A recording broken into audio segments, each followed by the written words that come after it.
سورۃ التوبہ براءۃ من اللہ ورسولہ الی الذین عاہدتم من المشرکین۔ اس سورت کے شروع میں بسم اللہ نہیں، اس کی وجہ کیا ہے؟ کہ نبی صلی اللہ علیہ وسلم نے لکھوائی نہیں تھی۔ اس سے یہ بھی پتہ چلتا ہے کہ قرآن مجید کے ہم تک پہنچنے میں کس قدر احتیاط برتی گئی، اور بعین ہی اسی طرح پہنچا جیسے نبی صلی اللہ علیہ وسلم نے وحی نازل ہونے کے بعد لکھوایا تھا۔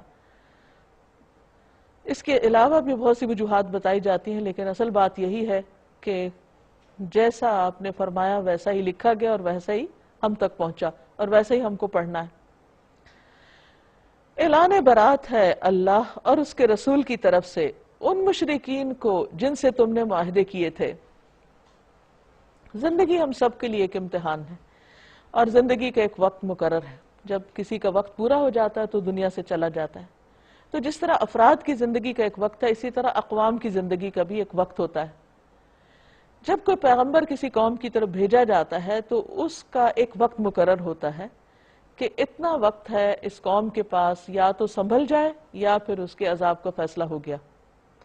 پچھلی تو قوموں کو پورے کا پورا تباہ کر دیا گیا، سوائے ایمان والوں کے جن کو بیچ میں سے نکال کے اللہ تعالیٰ لے گئے، ان کو بچا لیا گیا، ان کی مدد کی گئی۔ لیکن نبی صلی اللہ علیہ وسلم کے ساتھ معاملہ کچھ مختلف تھا۔ آپ کے ماننے والے مدینہ میں ہجرت کر کے آ گئے، کچھ مکہ کے اندر بھی رہے، اور جن لوگوں نے انکار کیا وہ خود بخود جنگ بدر کے میدان میں پہنچ گئے، ان کے لیڈرز، اور ان میں سے کچھ وہاں مارے گئے اور کچھ پکڑائی دیے گئے، اور اس طرح ان کو اللہ سبحانہ وتعالیٰ نے مزید مہلت دی ایک طرح سے کہ وہ سنبھل جائیں۔ نبی صلی اللہ علیہ وسلم نے مدینہ میں رہ کر بھی اپنا کام جاری رکھا۔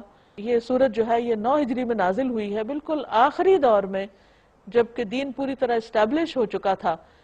مشرکین کو ایک مہلت دی گئی 4 مہینے کی کہ اب تم سوچ لو کہ تم نے پیغمبر کا ساتھ دینا ہے یا پھر تم نے دوسری راہ اختیار کرنی ہے۔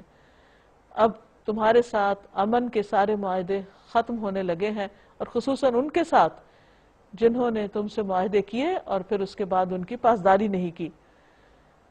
تو ایک طرح سے ایک فائنل نوٹس تھا کہ اب تمہارے جینے کی مدت مہلت ختم ہو گئی ہے، اس کے بعد تم فیصلہ کر لو کہ تمہیں کس طرف کو جانا ہے۔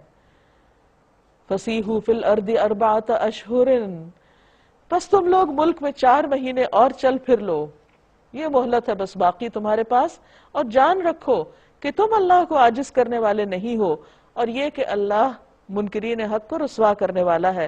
یعنی اس کے بعد دنیا میں تمہارے لیے کوئی عزت نہیں، کیونکہ تم نے پیغمبر کی بات نہیں مانی۔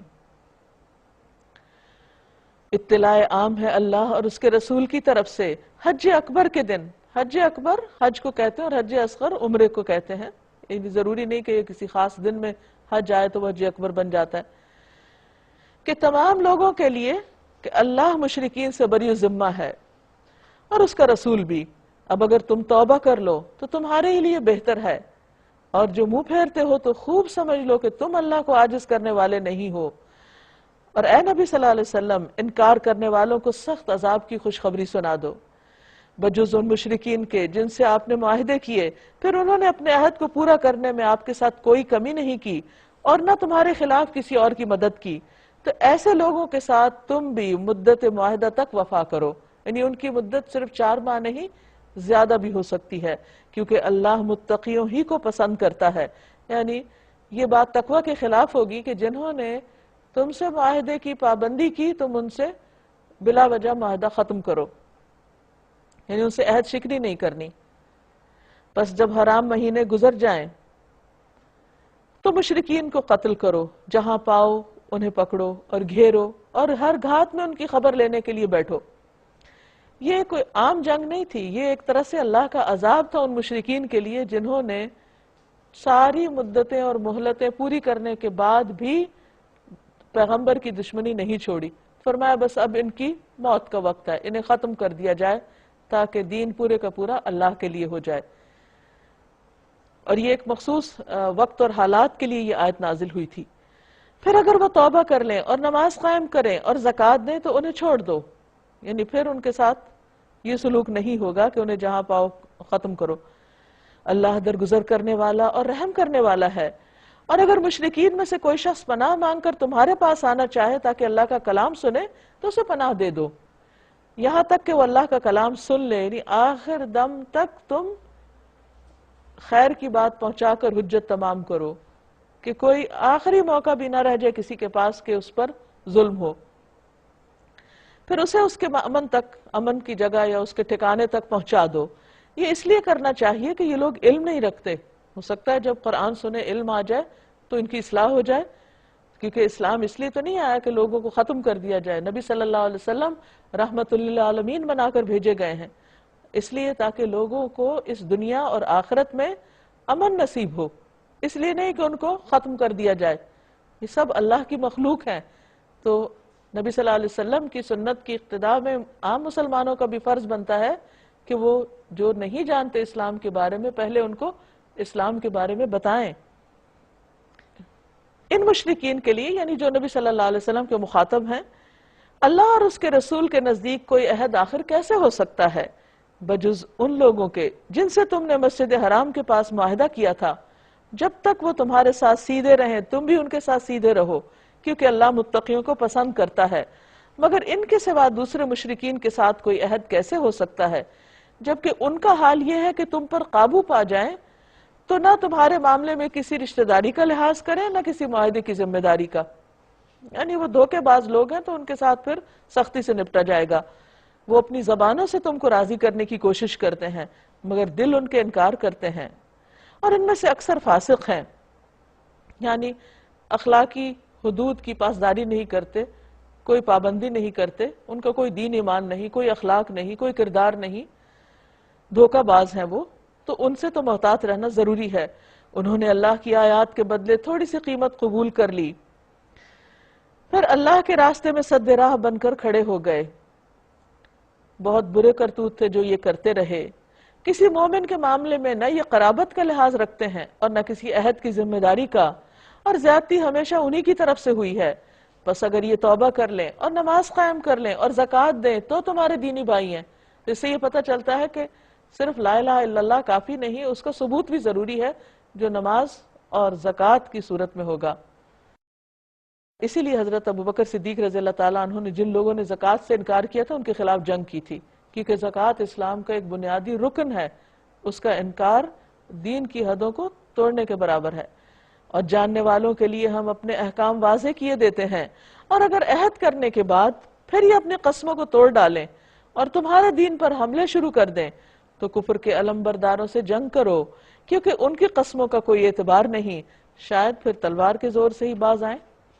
الا تقاتلون قوما نکثوا ایمانہم وہموا باخراج الرسول وہم بدؤوکم اول مرہ، کیا تم نہ لڑو گے ایسے لوگوں سے جو اپنے عہد توڑتے رہے اور جنہوں نے رسول صلی اللہ علیہ وسلم کو ملک سے نکال دینے کا ارادہ کیا، اور زیادتی کی ابتدا کرنے والے بھی وہی تھے۔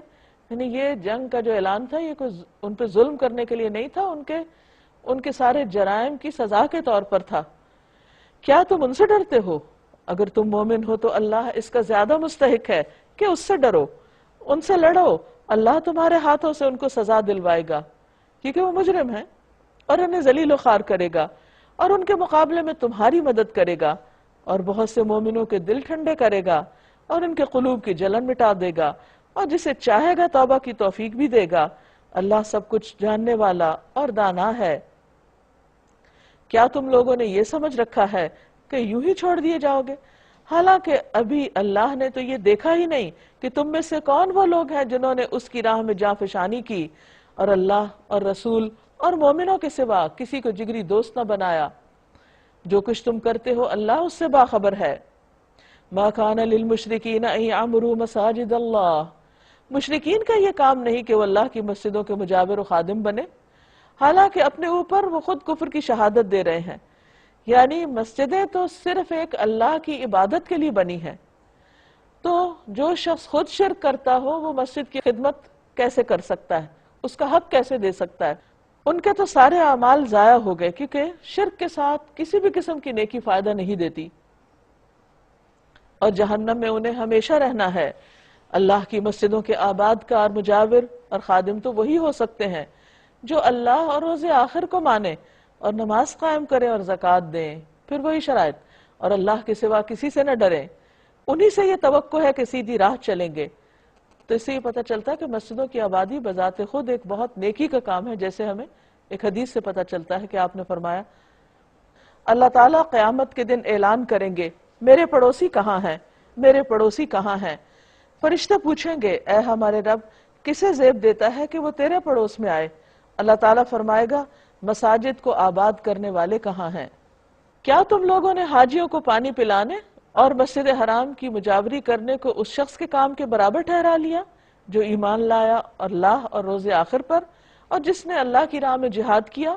اللہ کے نزدیک تو یہ دونوں برابر نہیں۔ اجعلتم سقایت الحاج وعمارت المسجد الحرام وعمارت المسجد الحرام كمن آمن بالله واليوم الآخر وجاهد في سبيل الله لا يستوون عند الله والله لا يهدي القوم الظالمين۔ کیا تم لوگوں نے حاجیوں کو پانی پلانے اور مسجد حرام کی مجاوری کرنے کو اس شخص کے کام کے برابر ٹھہرا لیا جو ایمان لایا اللہ پر اور روز آخر پر اور جس نے اللہ کی راہ میں جہاد کیا، جد و جہد کی؟ اللہ کے نزدیک تو یہ دونوں برابر نہیں۔ یعنی اسلام صرف ظاہری چند نمائشی کاموں کا نام نہیں ہے، بلکہ اللہ کی راہ میں قربانی کرنا اس کا ایک لازمی حصہ ہے۔ اللہ کے نزدیک یہ دونوں برابر نہیں، اور اللہ ظالموں کی رہنمائی نہیں کرتا۔ اللہ کے ہاں تو انہی لوگوں کا درجہ بڑا ہے جو ایمان لائے اور جنہوں نے اس کی راہ میں گھر بار چھوڑے اور جان و مال سے جہاد کیا، وہی کامیاب ہیں۔ ان کا رب انہیں اپنی رحمت اور خوشنودی اور ایسی جنتوں کی بشارت دیتا ہے جہاں ان کے لیے پائیدار عیش کے سامان ہیں، ان میں وہ ہمیشہ رہیں گے۔ یقیناً اللہ کے پاس خدمت کا صلہ دینے کو بہت کچھ ہے۔ یا ایہا الذین آمنوا لا تتخذوا آباءکم واخوانکم اولیاء ان استحبوا الکفر علی الایمان ومن یتولہم منکم فاولئک هم الظالمون۔ اے لوگو جو ایمان لائے ہو، اپنے باپوں اور بھائیوں کو بھی اپنا دوست نہ بناؤ اگر وہ ایمان پر کفر کو ترجیح دیں، تم میں سے جو ان کو دوست بنائیں گے وہی ظالم ہوں گے۔ اے نبی صلی اللہ علیہ وسلم کہہ دیجئے اگر تمہارے باپ اور تمہارے بیٹے اور تمہارے بھائی اور تمہاری بیویاں اور تمہارے رشتہ دار اور تمہارے وہ مال جو تم نے کمائے ہیں اور تمہارے وہ کاروبار جن کے مان پڑ جانے کا تم کو خوف ہے اور تمہارے وہ گھر جو تمہیں پسند ہیں تم کو اللہ اور اس کے رسول اور اس کی راہ میں جہاد سے عزیز تر ہیں تو انتظار کرو یہاں تک کہ اللہ اپنا فیصلہ تمہارے سامنے لے آئے، اور اللہ فاسق لوگوں کی رہنمائی نہیں کرتا۔ اس سے پتہ ہی چلتا ہے کہ جتنے بھی رشتے اور جتنے بھی محبوب چیزیں ہیں ان سب کا اپنا اپنا ایک مقام ہے، لیکن ان میں سے کسی بھی چیز کو اللہ اور رسول کی محبت پر غالب نہیں آنا چاہیے۔ اگر یہ دو محبتیں باہم ٹکرائیں تو ان چیزوں کی محبت کو نیچے رکھا جائے گا اور اللہ رسول اور اللہ کے راستے میں جد و جہد کی محبت کو آگے رکھا جائے گا۔ یہی دراصل پھر کامیابی کی علامت ہے۔ اللہ اس سے پہلے بہت سے مواقع پر تمہاری مدد کر چکا ہے۔ ابھی غزوہ حنین کے روز، اس روز تمہیں اپنی تعداد کی کثرت کا غرہ تھا کہ تم زیادہ ہو تو اب تم جیت ہی جاؤ گے، مگر وہ تمہارے کچھ کام نہ آئی۔ اب دیکھیے کہ ایک طرف بدر ہے جس میں بہت تھوڑی تعداد ہے لیکن اللہ کی مدد ساتھ ہے تو کامیابی ہوئی، دوسری طرف حنین ہے جس سے پہلی دفعہ مسلمانوں کا لشکر 12,000 کا تھا اور انہیں اللہ سے زیادہ اس لشکر کے اوپر اطمینان تھا کہ شاید اس بنا پہ کامیاب ہو، لیکن مسلمانوں کی ابتدائی مٹ بھیڑ میں ان کی جمعیت جو تھی وہ منتشر ہونے لگ گئی دشمن کے حملے کی وجہ سے۔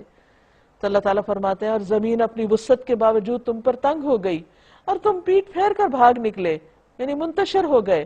پھر اللہ نے اپنی سکینت اپنے رسول پر اور مومنوں پر نازل فرمائی اور وہ لشکر اتارے جو تم کو نظر نہ آتے تھے، اور منکرین حق کو سزا دی کہ یہی بدلہ ہے ان لوگوں کا جو حق کا انکار کریں۔ پھر تم یہ بھی دیکھ چکے ہو کہ اس طرح سزا دینے کے بعد اللہ جسے چاہتا ہے توبہ کی توفیق بھی بخش دیتا ہے، کیونکہ ہم دیکھتے ہیں کہ اس موقع پر کئی ایسے لوگ مسلمان ہو گئے اور پلٹ آئے جو اس سے پہلے نہیں تھے، اور خاص طور پر جب آپ نے اس کے بعد مال غنیمت تقسیم کیا جیسے صفوان بن امیہ کو، تو اس کے دل میں کس طرح حضور صلی اللہ علیہ وسلم کی محبت پیدا ہو گئی۔ اللہ درگزر کرنے والا اور رحم فرمانے والا ہے۔ اے ایمان لانے والو، مشرکین ناپاک ہیں، لہٰذا اس سال کے بعد یہ مسجد حرام کے قریب نہ پھٹکنے پائیں۔ ہم دیکھتے ہیں کہ نبی صلی اللہ علیہ وسلم جب مکہ سے مدینہ ہجرت کر کے چلے گئے تو ابتداء میں حج اور عمرہ ایک طرح سے ناممکن ہو گیا، کیونکہ مکہ پر مشرکین کا کنٹرول تھا۔ پھر اللہ کے فضل اور رحمت سے مکہ فتح ہو گیا۔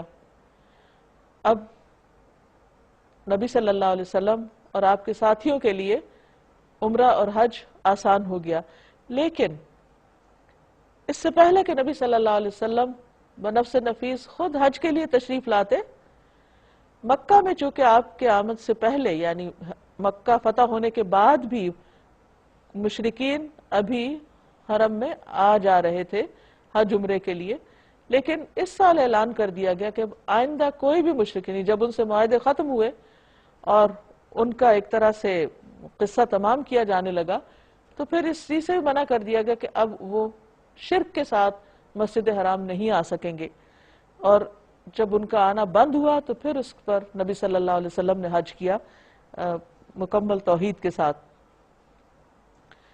تو اے ایمان لانے والوں، مشرکین ناپاک ہیں، لہٰذا اس سال کے بعد یہ مسجد حرام کے قریب نہ پھٹکنے پائیں۔ اگر تمہیں تنگ دستی کا خوف ہے کیونکہ ان کی آمد سے تجارت بھی بڑھتی تھی، تو بعید نہیں کہ اللہ چاہے تو تمہیں اپنے فضل سے غنی کر دے۔ اللہ علیم اور حکیم ہے۔ جنگ کرو اہل کتاب میں سے ان لوگوں کے خلاف جو اللہ روز آخر پر ایمان نہیں لاتے، اور جو کچھ اللہ اور اس کے رسول نے حرام قرار دیا اسے حرام نہیں کرتے، اور دین حق کو اپنا دین نہیں بناتے۔ ان سے لڑو یہاں تک کہ وہ اپنے ہاتھ سے جزیہ دیں اور چھوٹے بن کر رہیں۔ یعنی مشرکین کے علاوہ اب باقی تمام لوگوں کے ساتھ بھی نمٹا جا رہا ہے۔ نبی صلی اللہ علیہ وسلم کو حکم دیا گیا کہ جو لوگ بھی اب پناہ چاہتے ہیں وہ اسلام کے دامن میں ہی پناہ لیں۔ وقالت الیہود عزیر ابن اللہ، یہودی کہتے ہیں کہ عزیر اللہ کا بیٹا ہے، یعنی اب ان کے شرک کو بھی واضح کیا جا رہا ہے۔ اور عیسائی کہتے ہیں کہ مسیح اللہ کا بیٹا ہے، ان کے ہاں بھی شرک پایا جاتا ہے۔ یہ بے حقیقت باتیں ہیں جو وہ اپنی زبانوں سے نکالتے ہیں، کیونکہ اللہ تعالیٰ کا تو کوئی بیٹا ہے ہی نہیں۔ اور یہ ایسا کیوں کہہ رہے ہیں؟ یہ ان لوگوں کی دیکھا دیکھی جو ان سے پہلے کفر میں مبتلا ہوئے، یعنی مصر، یونان، روم اور ایران کے علاقوں میں جو لوگ پہلے مختلف قسم کے فلسفوں وغیرہ کی وجہ سے اور اوہام سپرسٹیشنز کی وجہ سے اپنے خاص قسم کے بت بنائے ہوئے تھے اور شرک کرتے تھے، تو یہ لوگ بھی ان سے متاثر ہو کر اپنے دین میں شرک لے آئے۔ یہ بے حقیقت باتیں ہیں جو وہ اپنی زبانوں سے نکالتے ہیں، ان لوگوں کی دیکھا دیکھی جو ان سے پہلے کفر میں مبتلا ہوئے۔ خدا کی مار ان پر، یہ کہاں سے دھوکہ کھا رہے ہیں۔ اور ان کا ایک اور قصور کیا ہے؟ اتخذوا احبارهم ورهبانهم اربابا من دون اللہ، انہوں نے اپنے علماء اور درویشوں کو اللہ کے سوا اپنا رب بنا لیا ہے۔ یہ بھی شرکی کی ایک قسم ہے۔ اس پر حدیث میں آتا ہے کہ حضرت عدی بن حاتم جو پہلے عیسائی تھے، جب مسلمان ہوئے تو نبی صلی اللہ علیہ وسلم کے پاس حاضر ہو کر پوچھا کہ اس آیت میں ہم پر اپنے علماء اور درویشوں کو خدا بنانے کا جو الزام عائد کیا گیا ہے اس کی کیا حقیقت ہے؟ تو آپ نے فرمایا کیا یہ واقعہ نہیں کہ جو کچھ یہ لوگ حرام قرار دیتے ہیں تم اسی کو حرام سمجھتے ہو، اور جو وہ حلال کرتے ہیں تم اس کو حلال سمجھتے ہو؟ تو انہوں نے کہا ہم ایسا تو ضرور کرتے ہیں۔ تو فرمایا یہی الہ بنانا ہے۔ اور اسی طرح مسیح ابن مریم کو بھی، حالانکہ ان کو ایک معبود کے سوا کسی کی بندگی کرنے کا حکم نہیں دیا گیا تھا، یعنی اللہ تعالیٰ نے کبھی بھی کسی پیغمبر کو یا اس کے فالوورز کو شرک کرنے کی اجازت نہیں دی۔ لا الہ الا ہو، وہ جس کے سوا کوئی عبادت کے لائق نہیں، سبحانہ، پاک ہے وہ، عما یشرکون، اس سے جو یہ شریک ٹھہراتے ہیں، یریدون ان یطفئوا نور اللہ بافواہہم، یہ سب چاہتے ہیں کہ اللہ کے نور یعنی اسلام کو اپنی پھونکوں سے یعنی جھوٹے پروپیگنڈے سے ختم کر دیں، بجھا دیں۔ وَيَأْبَى اللَّهُ إِلَّا أَن يُتِمَّ نُورَهُ وَلَوْ كَرِهَ الْكَافِرُونَ، مگر اللہ اپنی روشنی کو مکمل کیے بغیر ماننے والا نہیں، خواہ کافروں کو یہ کتنا ہی ناگوار ہو۔ هُوَ الَّذِي أَرْسَلَ رَسُولَهُ بِالْهُدَى وَدِينِ الْحَقِّ لِيُظْهِرَهُ عَلَى الدِّينِ كُلِّهِ، وَلَوْ كَرِهَ الْمُشْرِكُونَ، وہ اللہ ہی ہے جس نے اپنے رسول کو ہدایت اور دین حق کے ساتھ بھیجا ہے تاکہ اسے پوری جن سے دین پر غالب کر دے، خواہ مشرکین کو یہ کتنا ہی ناگوار کیوں نہ ہو۔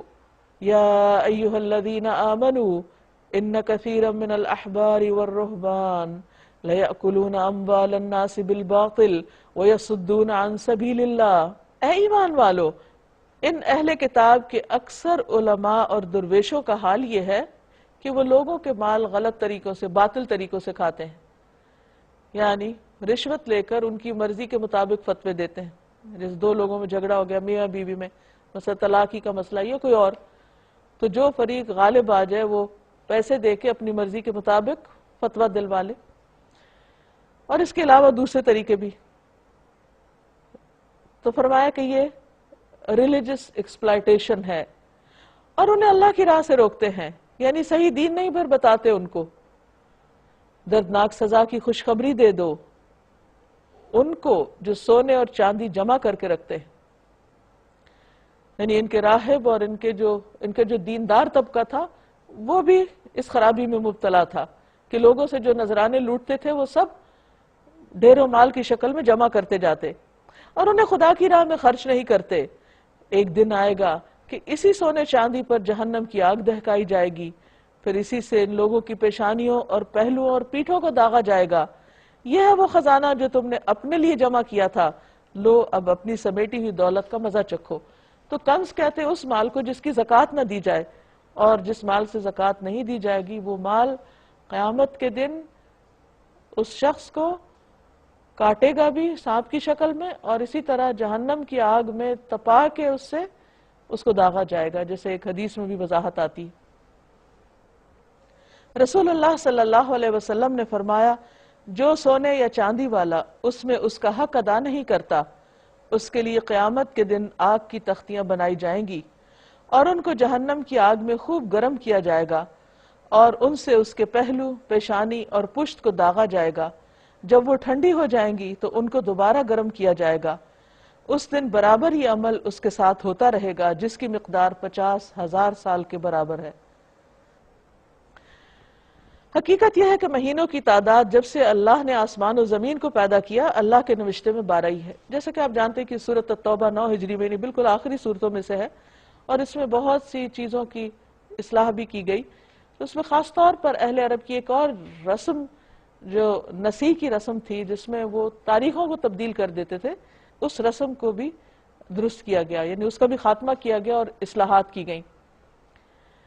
اللہ تعالیٰ نے بندوں پر بہت سی عبادات فرض کی ہیں۔ کچھ عبادات انسان انڈیویجولی کرتا ہے اپنے وقت کے مطابق، اپنے سہولت کے مطابق، لیکن کچھ عبادات اسلام میں اجتماعی عبادات ہیں، جیسے رمضان کا مہینہ سب کو ایک ہی وقت میں روزے رکھنے ہیں، اس سے پہلے بعد میں فرض ادا نہیں ہوگا اللہ کہ کوئی عذر ہو۔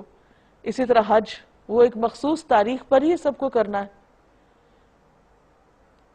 تو ان لوگوں کا جرم یہ تھا کہ انہوں نے لڑائی کرنے کی خاطر مہینوں میں رد و بدل کر لیا، اور کچھ مہینوں میں کبھی کچھ دن بڑھا دیے، کچھ سالوں میں کسی میں گھٹا دیے، اور اس طرح انہوں نے اللہ تعالیٰ کے اس کیلنڈر میں منمانی تبدیلیاں پیدا کر دی، جو اول روز سے اللہ نے بندوں کے لیے، بندوں کی سہولت کے لیے، کیلکولیشنز کے لیے، ان کی ٹائمنگ کی، ان کے ٹائم ٹیبل کی بنایا تھا۔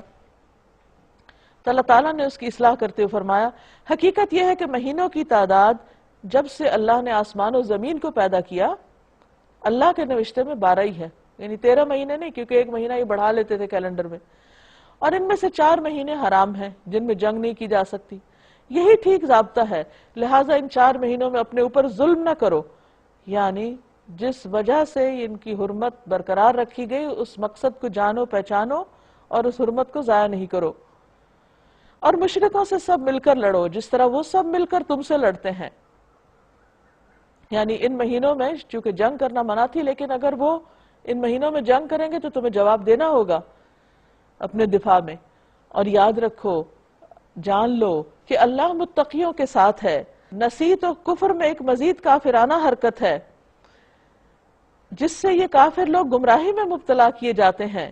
کسی سال ایک مہینے کو حلال کر لیتے ہیں، کسی میں اس کو حرام کر لیتے ہیں، تاکہ اللہ کے حرام کیے ہوئے مہینوں کی تعداد پوری بھی کر دیں، اور اللہ کا حرام کیا ہوا حلال بھی کر لیں. ان کے برے اعمال ان کے لیے خوشنما بنا دیے گئے، اور اللہ منکرین حق کو ہدایت نہیں دیا کرتا. سورۃ التوبہ 9 ہجری میں نازل ہوئی تھی. یہ وہ سال ہے جس میں نبی صلی اللہ علیہ وسلم نے رومیوں کے خلاف جنگ کا ارادہ کیا تھا. یہ پہلا موقع تھا کہ جب اندر کے سارے دشمنوں سے نبٹ کر اب باہر کی طرف توجہ دی جا رہی تھی. رومی اس وقت کی ایک بہت بڑی قوت تھے اور ایک منظم قوت تھے، غیر عرب تھے، اور چونکہ ان سے مقابلے کے لیے سفر بھی بہت طویل تھا، موسم بھی شدید گرمی کا تھا، اور فصلیں بھی پک کر تیار تھیں، تو اس لیے مسلمانوں کو اس کی تیاری میں کچھ مشکلات پیش آئیں. تو اس پر اللہ سبحانہ وتعالیٰ نے کیا فرمایا، آئیے دیکھتے ہیں.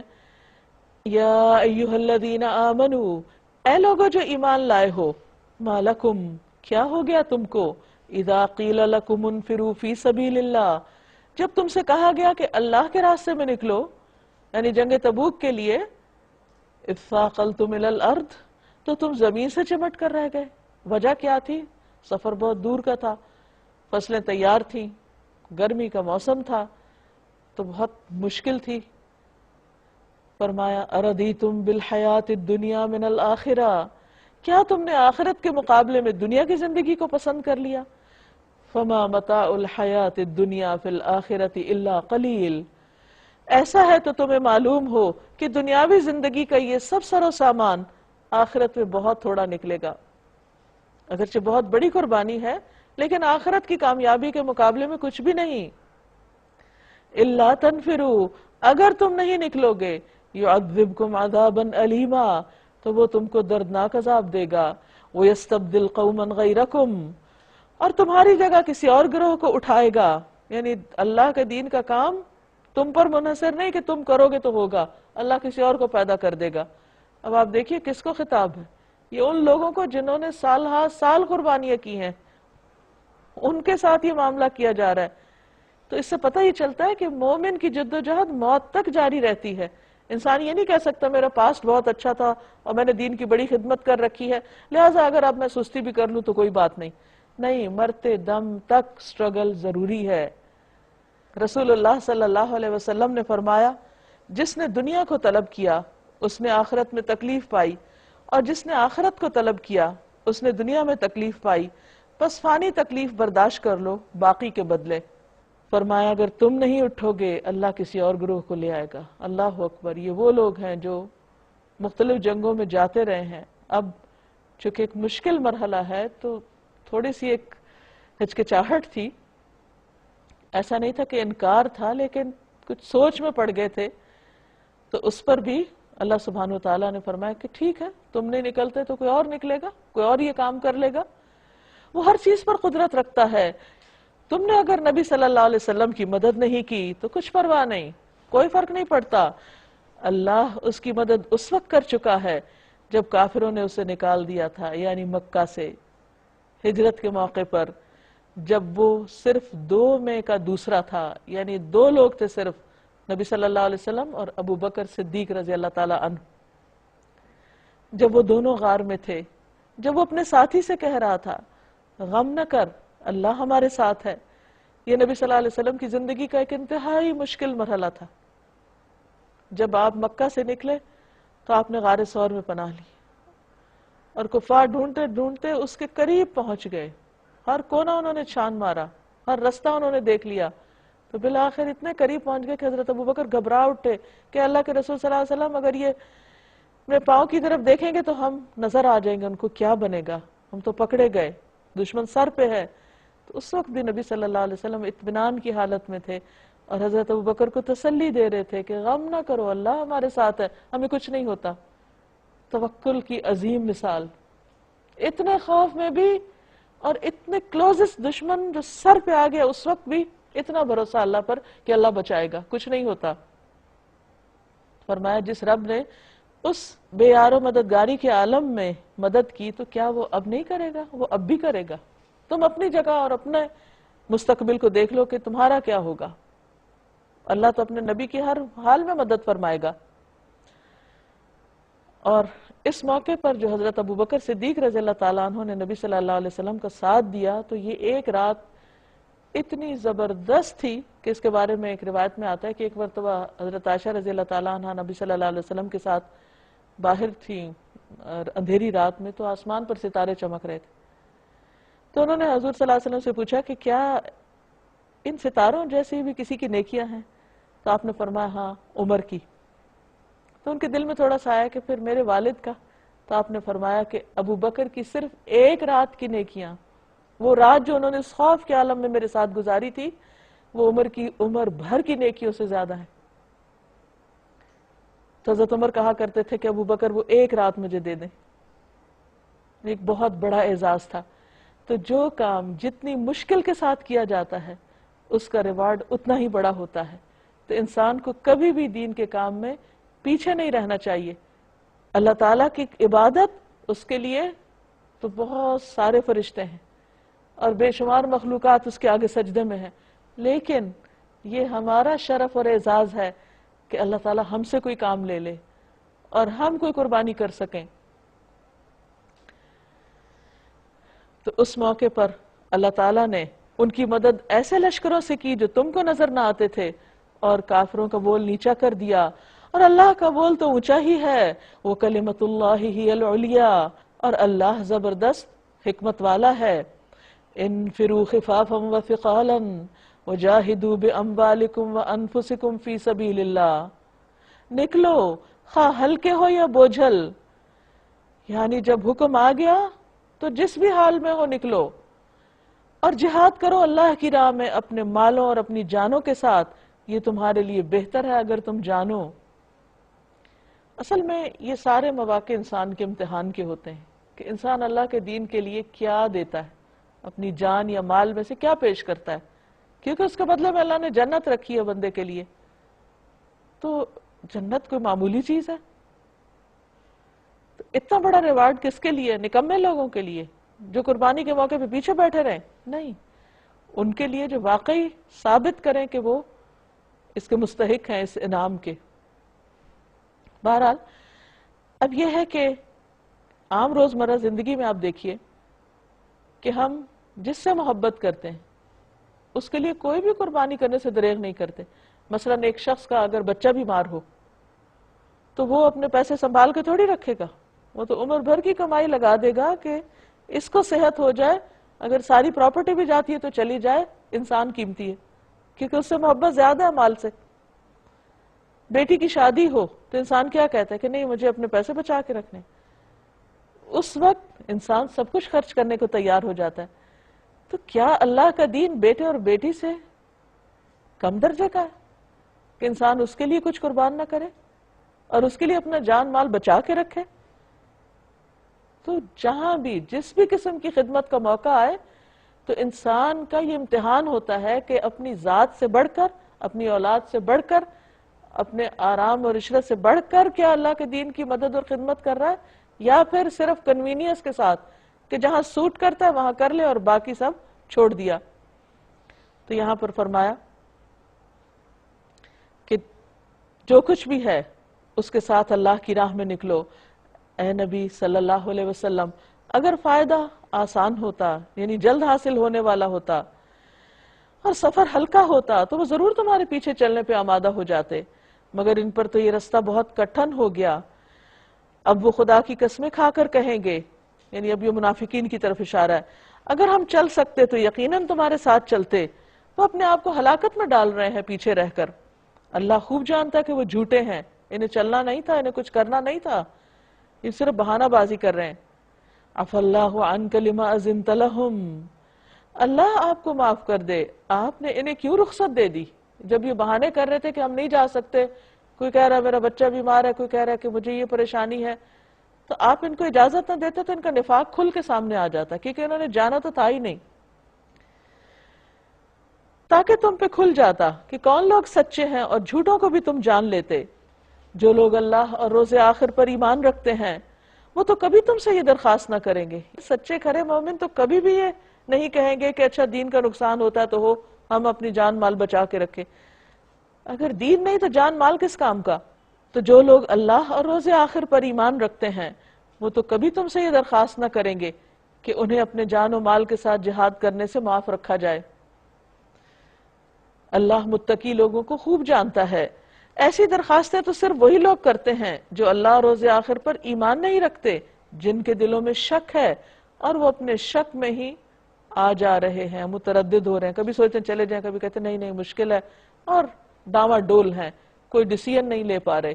کیونکہ جس شخص کے سامنے بات واضح ہوتی ہے اور اللہ پہ بھروسہ ہوتا ہے، اس کو فیصلہ کرنے میں پھر دیر نہیں لگتی کہ مجھے اللہ کی خاطر قربانی کرنی ہے یا نہیں کرنی۔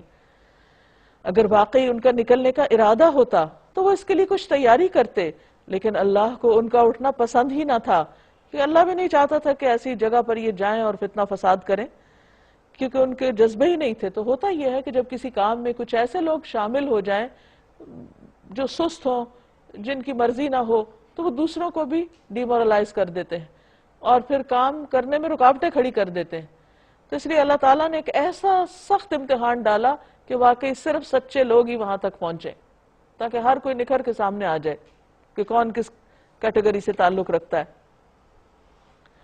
اس لیے اللہ نے انہیں سست کر دیا اور کہہ دیا کہ بیٹھ رہو بیٹھ جانے والوں کے ساتھ۔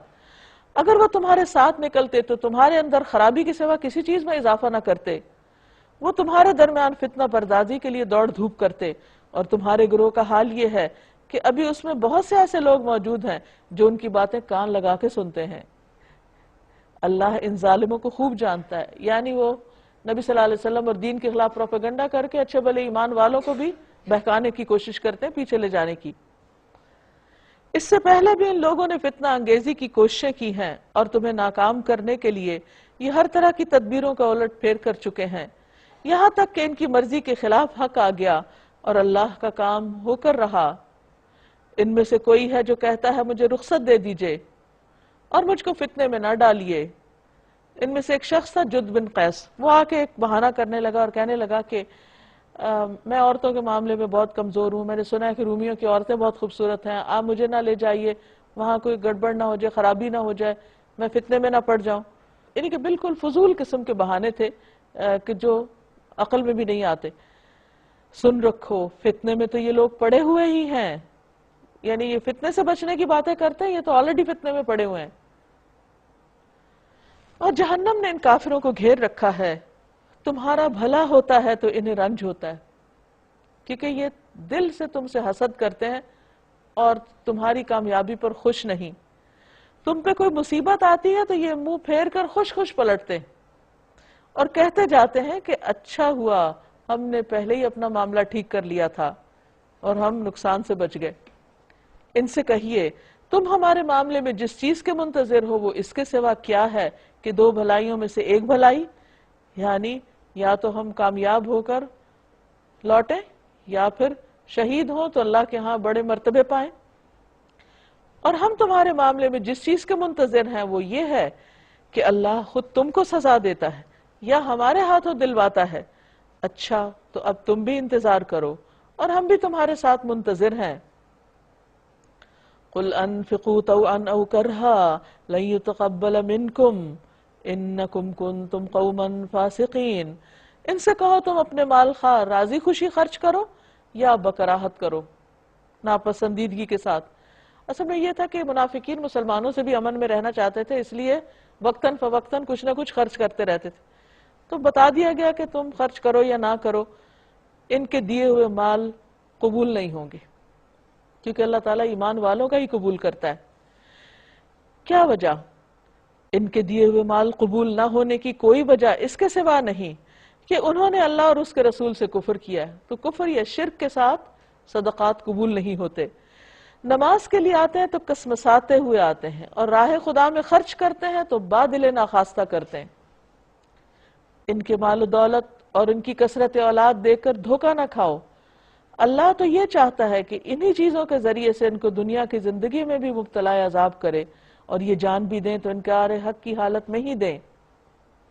اب یہاں منافقین کی کچھ اور خرابیوں کا بھی ساتھ ہی ذکر کر دیا گیا، اور وہ کیا کہ نماز میں سستی کرتے ہیں۔ نماز میں سستی منافقت کی علامت ہے۔ نبی صلی اللہ علیہ وسلم فرمایا کہ منافق سورج کے غروب ہونے کا انتظار کرتا رہتا ہے، یہاں تک کہ جب دھوپ پیلی پڑ جاتی ہے، بالکل ڈوبنے کے قریب ہوتا ہے، تو اٹھتا ہے اور چند ٹکرے مار لیتا ہے، جیسے مرغا دانا چننے کے لیے زمین پہ چند ٹھونگے مارتا ہے، تو اس کی نماز بھی ایسی ہی ہوتی ہے، یعنی جلدی میں پڑی ہوئی، اور اس میں اللہ کو کچھ بھی یاد نہیں کرتے۔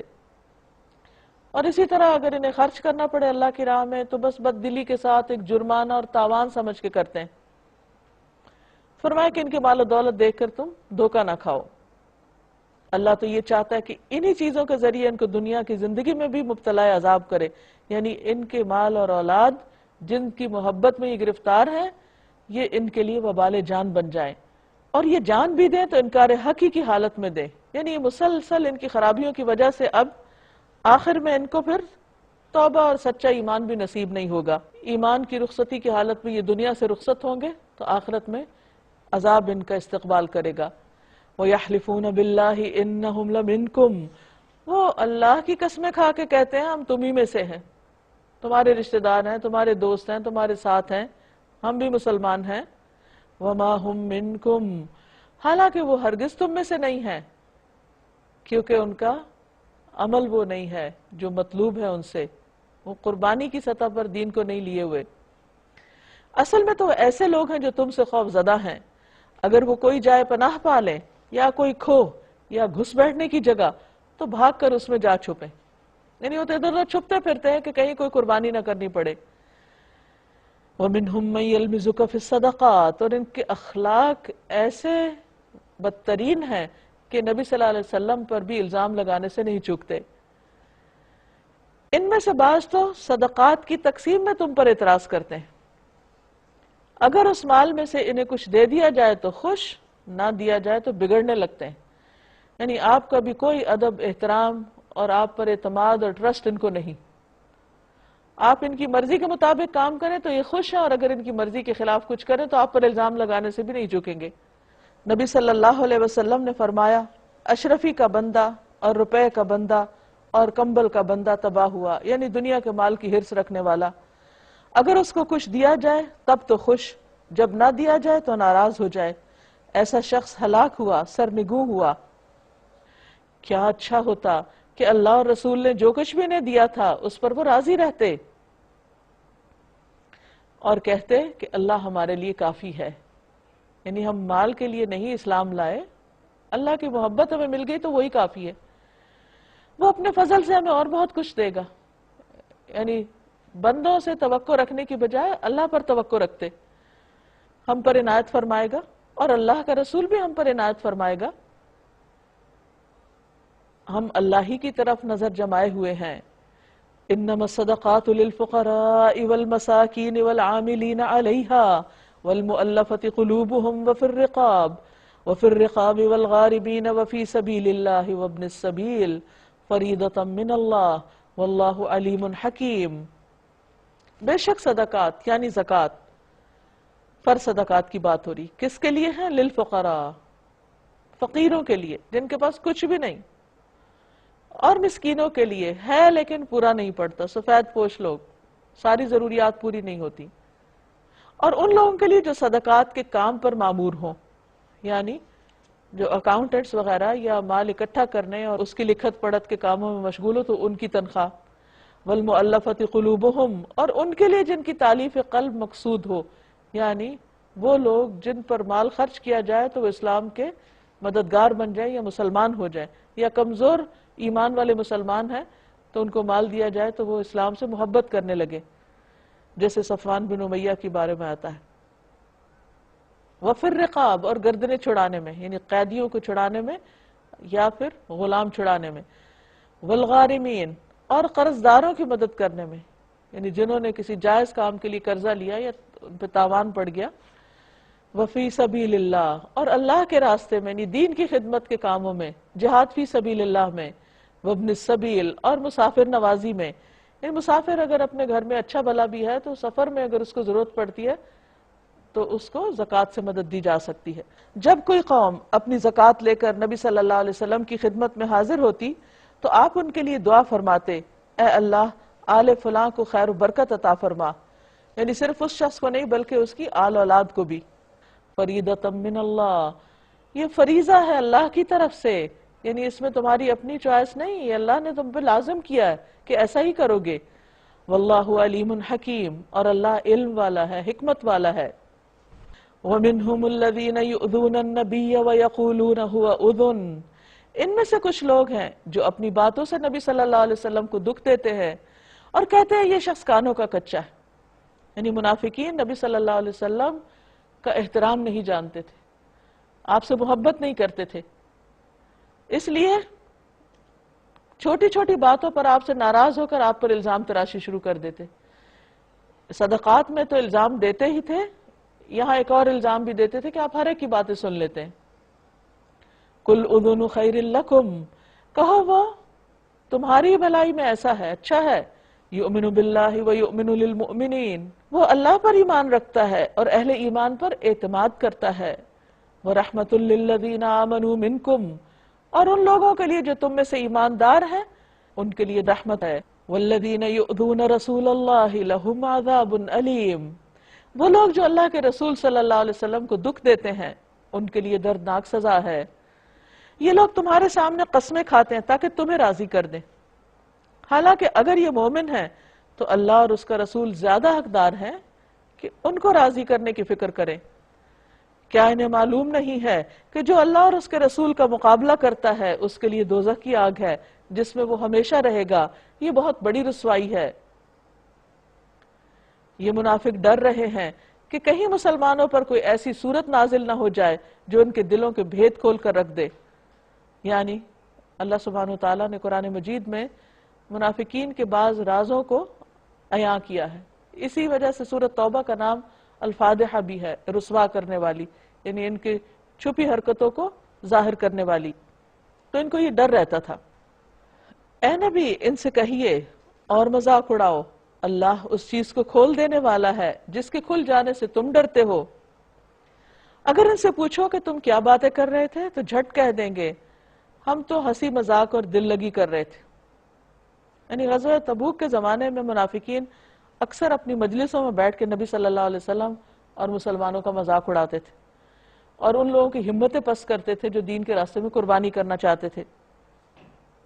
مثلا ایک مجلس میں چند لوگ بیٹھے ہوئے تھے اور گپ لڑا رہے تھے کہ ان لوگوں نے رومیوں کو بھی عربوں کی طرح سمجھ رکھا ہے، دیکھنا یہ کل جائیں گے تو رسیوں میں بندھے ہوئے ہوں گے، اور اسی طرح کسی پر کوئی الزام لگاتے، کسی کا کسی طرح ٹھٹھا اڑاتے۔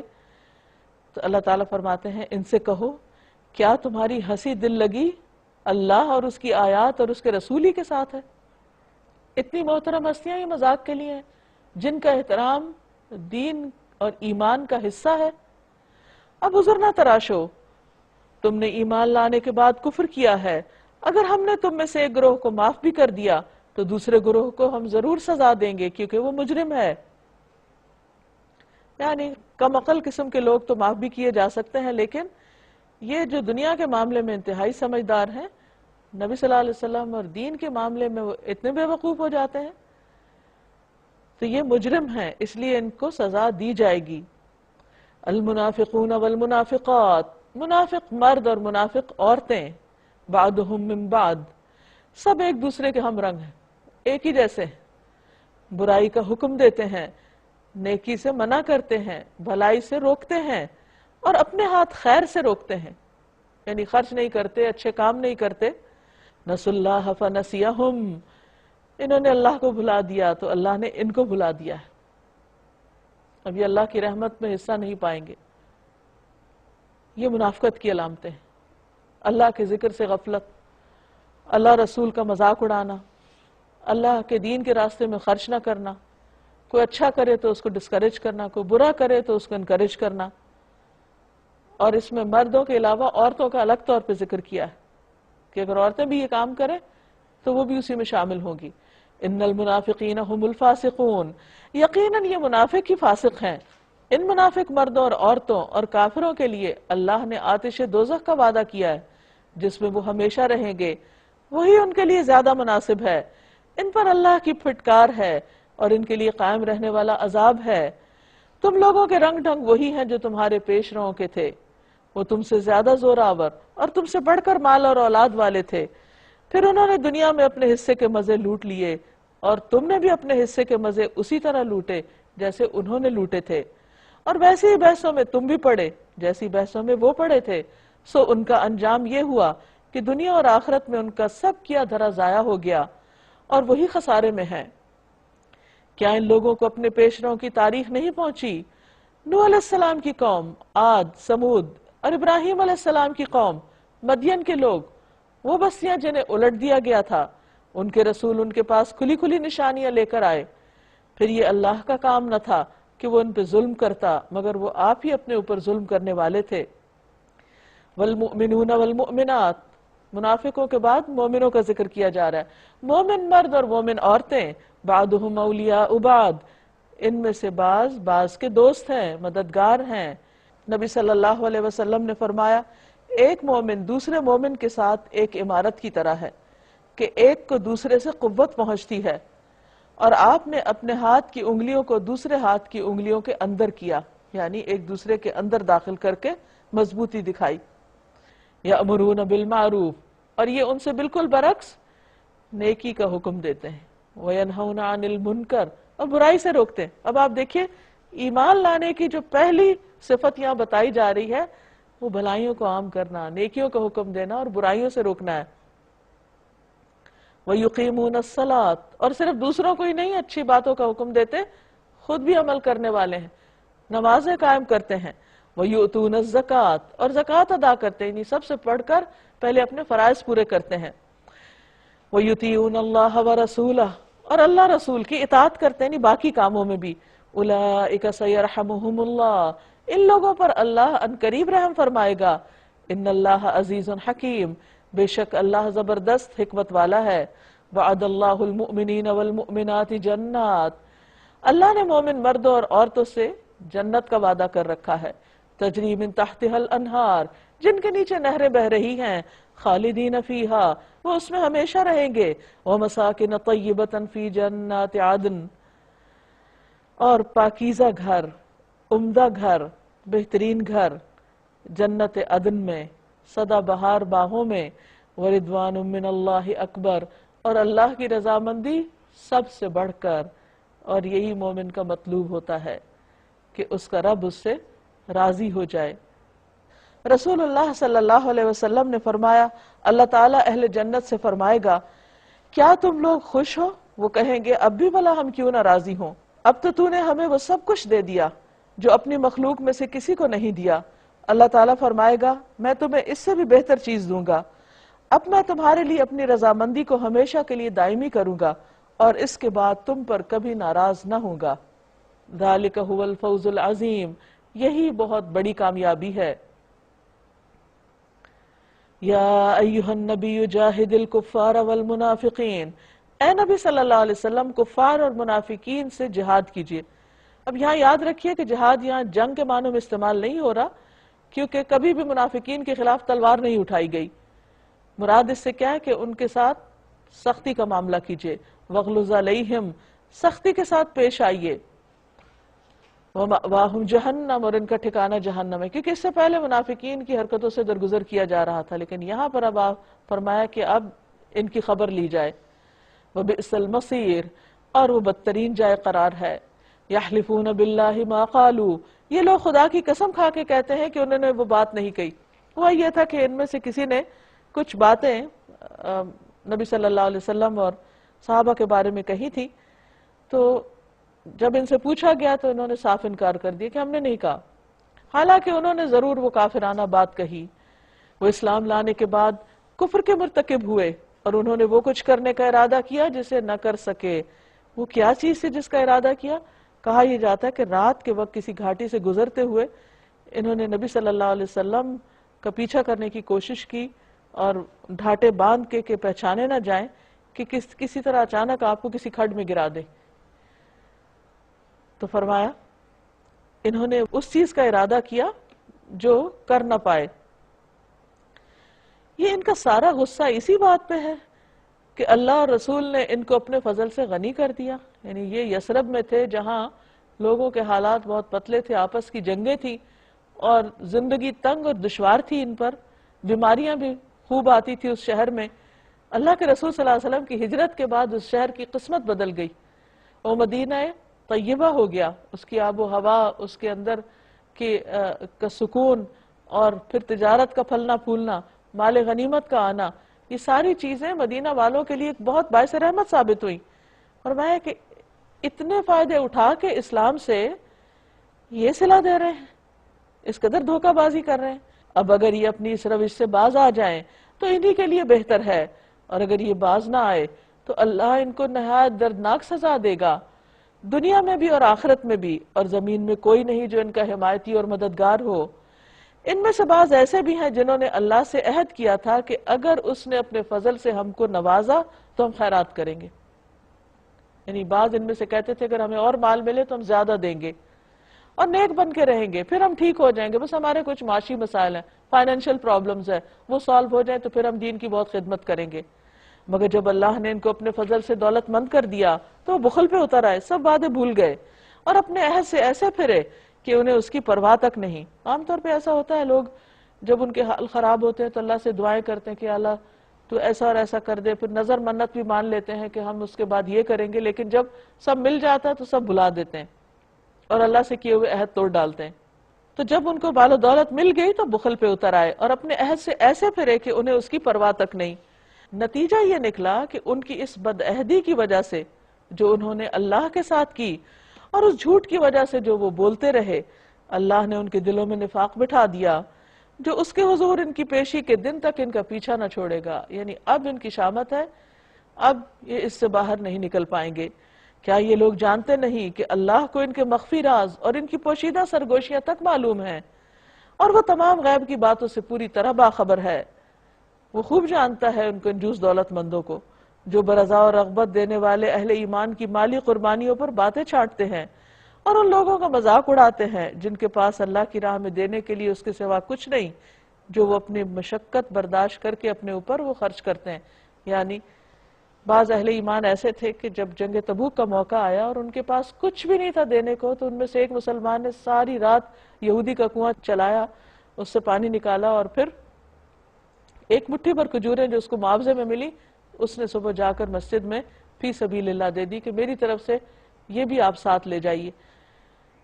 تو اس پر انہوں نے ایک دوسرے کی آنکھوں میں آنکھیں ڈال کے ایسے مسلمانوں کا مذاق اڑایا کہ دیکھو یہ روم فتح کرنے چلے ہیں اور ایک مٹھی بھر کھجوروں سے. اور اگر کوئی زیادہ اماؤنٹ لاتا تو کہتے یہ بہت ریاکار ہے، دکھاوا کرتا ہے، تو کسی حال میں بھی راضی نہ ہوتے. فَيَسْخَرُونَ مِنْهُمْ، تو ان سے مذاق کرتے ہیں، مسلمانوں کا، مخلص مسلمانوں کا مذاق اڑاتے ہیں. سَخِرَ اللَّهُ مِنْهُمْ، اللہ ان مذاق اڑانے والوں کا مذاق اڑاتا ہے اور ان کے لیے دردناک سزا ہے. اے نبی صلی اللہ علیہ وسلم، خواہ آپ ایسے لوگوں کے لیے معافی کی درخواست کریں یا نہ کریں، اگر آپ 70 بار بھی انہیں معاف کر دینے کی درخواست کریں گے تو اللہ ان کو ہرگز معاف نہیں کرے گا. کہا جاتا ہے کہ جنگ تبوک سے واپسی پر عبداللہ بن ابی فوت ہو گیا، تو اس کے بیٹے نے آپ سے کہا کہ آپ نماز جنازہ پڑھا دیں اور کفن کے لیے بات کی. تو نبی صلی اللہ علیہ وسلم نے اپنا کرتا بھی دیا، جنازے کے لیے بھی تیار ہو گئے. حضرت عمر نے تھوڑا اعتراض بھی کیا لیکن آپ اس کے لیے راضی ہو گئے کیونکہ آپ کے دل میں انسانوں کی بہت ہمدردی تھی. اب اس میں کیا ہوا کہ اللہ سبحانہ وتعالیٰ نے فرمایا کہ اگر 70 بار بھی آپ ان کے لیے استغفار کریں گے تو قبول نہ ہوگی. تو آپ نے فرمایا کہ اچھا میں اس سے زیادہ بار کر دوں گا. یہ آپ کی شفقت تھی جو آپ کے ساتھیوں کے لیے تھی. بہرحال چونکہ انہوں نے کفری کی حالت میں جان دی تو فرمایا کہ ان کی توبہ قبول نہیں ہوگی اور نہ ان کے لیے کسی اور کی دعا قبول ہوگی، اس لیے کہ انہوں نے اللہ اور اس کے رسول کے ساتھ کفر کیا ہے اور اللہ فاسق لوگوں کو راہ نجات نہیں دکھاتا. جن لوگوں کو پیچھے رہ جانے کی اجازت دے دی گئی تھی وہ اللہ کے رسول کا ساتھ نہ دینے اور گھر بیٹھ رہنے پر خوش ہوئے اور انہیں گوارا نہ ہوا کہ اللہ کی راہ میں جان اور مال سے جہاد کریں. انہوں نے لوگوں سے کہا اس سخت گرمی میں مت نکلو، ان سے کہو جہنم کی آگ اس سے زیادہ گرم ہے، کاش انہیں اس کا شعور ہوتا. اب چاہیے کہ یہ لوگ ہنسنا کم کریں اور روئیں زیادہ، اس لیے کہ جو بدی یہ کماتے رہے اس کی جزا ایسی ہی ہے کہ انہیں اس پر رونا آنا چاہیے، یعنی اپنے غلط کاموں پر، اپنے کرتوتوں پر. اگر اللہ ان کے درمیان تمہیں واپس لے جائے اور آئندہ ان میں سے کوئی گروہ جہاد کے لیے نکلنے کی تم سے اجازت مانگے تو صاف کہہ دینا کہ اب تم میرے ساتھ ہرگز نہیں چل سکتے اور نہ میری معیت میں کسی دشمن سے لڑ سکتے ہو. تم نے پہلے بیٹھ رہنے کو پسند کیا تھا تو اب بیٹھ رہنے والوں کے ساتھ بیٹھے رہو. اور آئندہ ان میں سے جو کوئی مرے اس کی نماز جنازہ بھی تم ہرگز نہ پڑھنا اور نہ کبھی اس کی قبر پر کھڑے ہونا، کیونکہ انہوں نے اللہ اور اس کے رسول کے ساتھ کفر کیا ہے. تو گویا جو کفر کی حالت میں مرے پھر وہ ہر طرح کی دعائے بخشش مغفرت سے محروم ہو گیا، اور وہ مرے ہیں اس حال میں کہ وہ فاسق تھے. ان کی مالداری اور ان کی کثرت اولاد تم کو دھوکے میں نہ ڈالے، یعنی دنیاوی کامیابی کو مت دیکھو ان کی. اللہ نے تو ارادہ کر لیا ہے کہ اس مال و اولاد کے ذریعے سے ان کو اسی دنیا میں سزا دے، یعنی وہ ان کے لیے پریشانیوں کا باعث بن جائیں اور ان کی جانیں اس حال میں نکلیں کہ وہ کافر ہوں.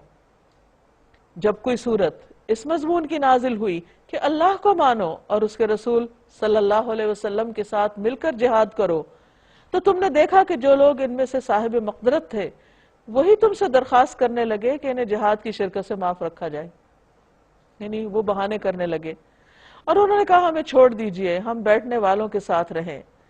ان لوگوں نے گھر بیٹھنے والیوں میں شامل ہونا پسند کیا تو ان کے دلوں پر ٹھپا لگا دیا گیا. یعنی مدینہ میں پیچھے بس صرف خواتین یا بچے یا بوڑھے اور بیمار معذور لوگ رہ گئے تھے. 30,000 کا لشکر نبی صلی اللہ علیہ وسلم کے ساتھ گیا تھا. ہر طرف سے لوگ آ کر اکٹھے ہو کے آپ کے ساتھ گئے، کیونکہ یہ یعنی کہ اس کی جو کال تھی اس جہاد کی وہ ایک فرض عین کی تھی، یعنی کسی کو بھی پیچھے رہنے کی اجازت نہیں تھی. اور ان کے دلوں پر ٹھپا لگا دیا گیا، اس لیے ان کی سمجھ میں اب کچھ نہیں آتا. یعنی بظاہر دیکھنے میں بہت صحت مند، عقل مند اور ہٹے کٹے لوگ ہیں، لیکن ان کو دین کی سمجھ نہیں اور آئندہ کوئی چانسز بھی نہیں کہ ان کو سمجھ دی جائے. بخلاف اس کے رسول صلی اللہ علیہ وسلم نے اور ان لوگوں نے جو رسول کے ساتھ ایمان لائے تھے اپنی جان و مال سے جہاد کیا، اور اب ساری بھلائیاں انہی کے لیے ہیں اور وہی فلاح پانے والے ہیں. اللہ نے ان کے لیے ایسے باغ تیار کر رکھے ہیں جن کے نیچے نہریں بہ رہی ہیں، ان میں وہ ہمیشہ رہیں گے، یہی عظیم الشان کامیابی ہے. بدوی عربوں میں سے بھی بہت سے لوگ آئے جنہوں نے عذر کیے، بہانے کیے، یعنی کچھ تو مدینہ والوں نے بہانے کیے تھے منافقوں نے، اور کچھ آس پاس کے علاقوں کے لوگ بھی، تاکہ انہیں بھی پیچھے رہنے کی اجازت دے دی جائے. اس طرح بیٹھ رہے وہ لوگ جنہوں نے اللہ اور اس کے رسول سے ایمان کا جھوٹا عہد کیا تھا. یعنی کسی بھی انسان کے ایمان کی سچائی اس وقت کھل کے سامنے آتی ہے جب وہ قربانی کی سطح پر ایمان قبول کرتا ہے، اور جب دین کو ضرورت ہوتی ہے تو وہ آگے بڑھتا ہے. ان بدویوں میں سے جن جن لوگوں نے کفر کا طریقہ اختیار کیا ہے ان قریب وہ دردناک سزا سے دوچار ہوں گے. ضعیف اور بیمار لوگ اور وہ لوگ جو شرکت جہاد کے لیے راہ نہیں پاتے، اگر پیچھے رہ جائیں تو کوئی حرج نہیں، جبکہ وہ خلوص دل کے ساتھ اللہ اور اس کے رسول کے وفادار ہوں. تو اصل چیز ہے وفاداری. ایسے محسنین پر کوئی اعتراض نہیں، اور اللہ غفور الرحیم ہے.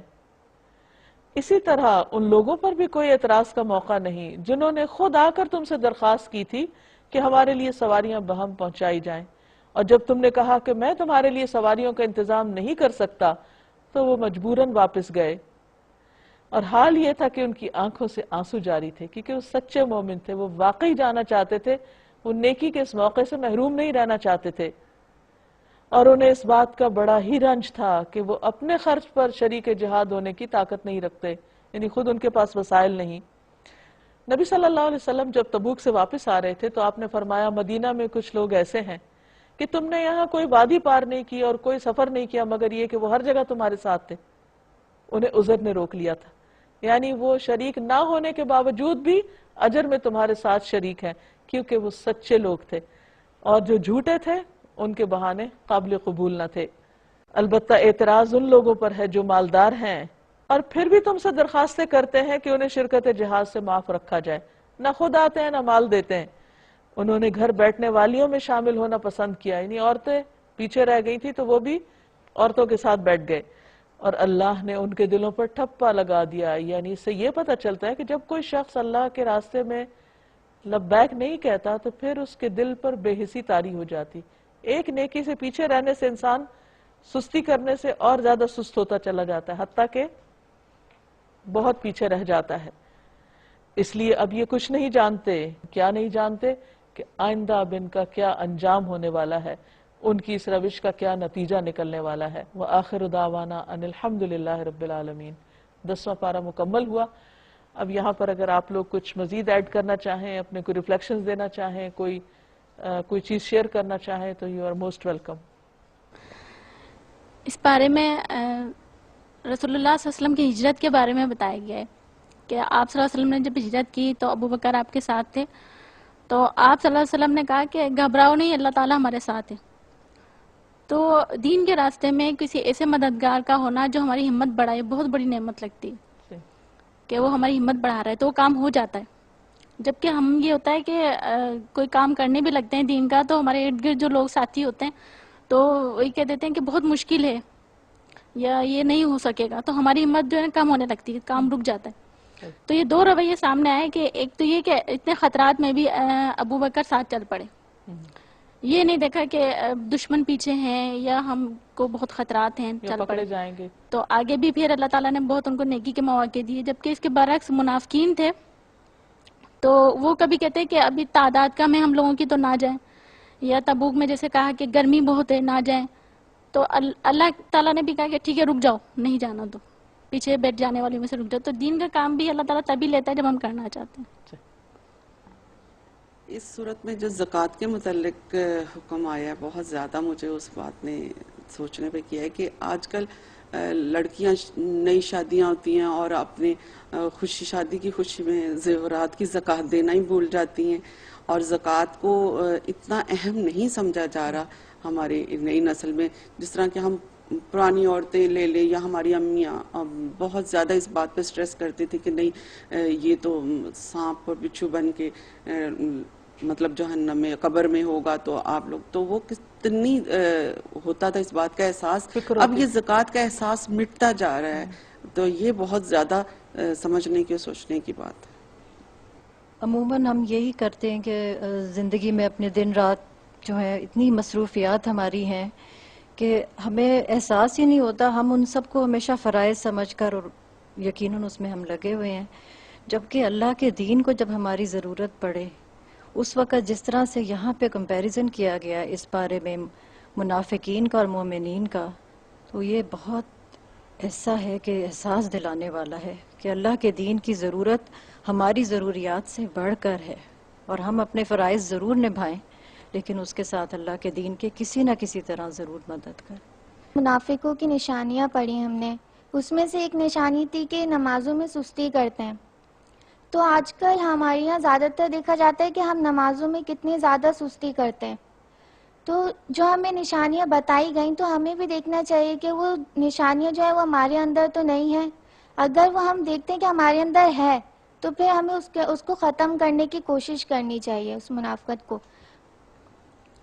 ابھی بار بار ذکر کیا کہ دین کی خاطر قربانی دینا اور ہر طرح کی قربانی اور ہر حال میں دینے کے لیے تیار رہنا چاہیے. لیکن دیکھا یہ گیا ہے کہ جب ہمیں نیکی کی کوئی مواقع ملتے ہیں تو اس میں ہم سوچ بچار میں اور ڈھونڈنے میں کہ ہمارے لیے درست ہے یا نہیں ہے، اسی سوچ بچار میں رہ کے ہم وہ مواقع جو ہیں ان کو گنوا دیتے ہیں. ہونا یہ چاہیے کہ ہمارا رد عمل ایسا ہو کہ ہم فوری طور پہ ہاں کرنے والے بنیں. دین کا کوئی بھی نیکی کا موقع ہمیں ملے ہم پہلے قدم پہ ہاں کرنے والے بنیں. اور میں نے اپنی زندگی میں یہ دیکھا ہے کہ جب ہم ہاں کرنے والے بنتے ہیں تو پھر آگے کے راستے بھی ہمارے لیے آسان ہوتے چلے جاتے ہیں، اور اگر نہ کرنے والے بنے تو پھر وہ موقع ہمیں دوبارہ ملا بھی نہیں کرتا. آیت نمبر 49 میں جب یہاں پر میں نے سنا کہ رخصت دے دیجیے اور مجھ کو فتنے میں نہ ڈالیے، جب ان کے ایکسکیوزز، تو بالکل وہی لگ رہا تھا کہ لیم ایکسکیوزز ہوتے ہیں.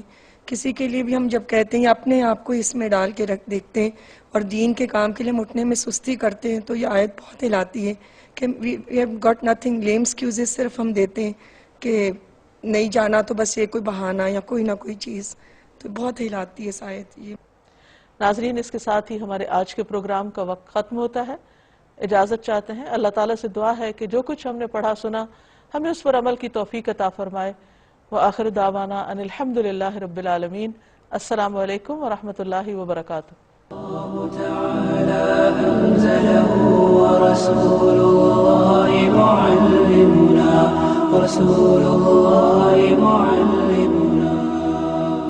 ارشاد باری تعالیٰ ہے یعتذرون الیکم اذا رجعتم الیہم قل لا تعتذروا لن نؤمن لکم قد نبأنا اللہ من اخبارکم وسيرى الله عملكم ورسوله ثم تردون الى عالم الغیب والشہادة فینبئکم بما کنتم تعملون.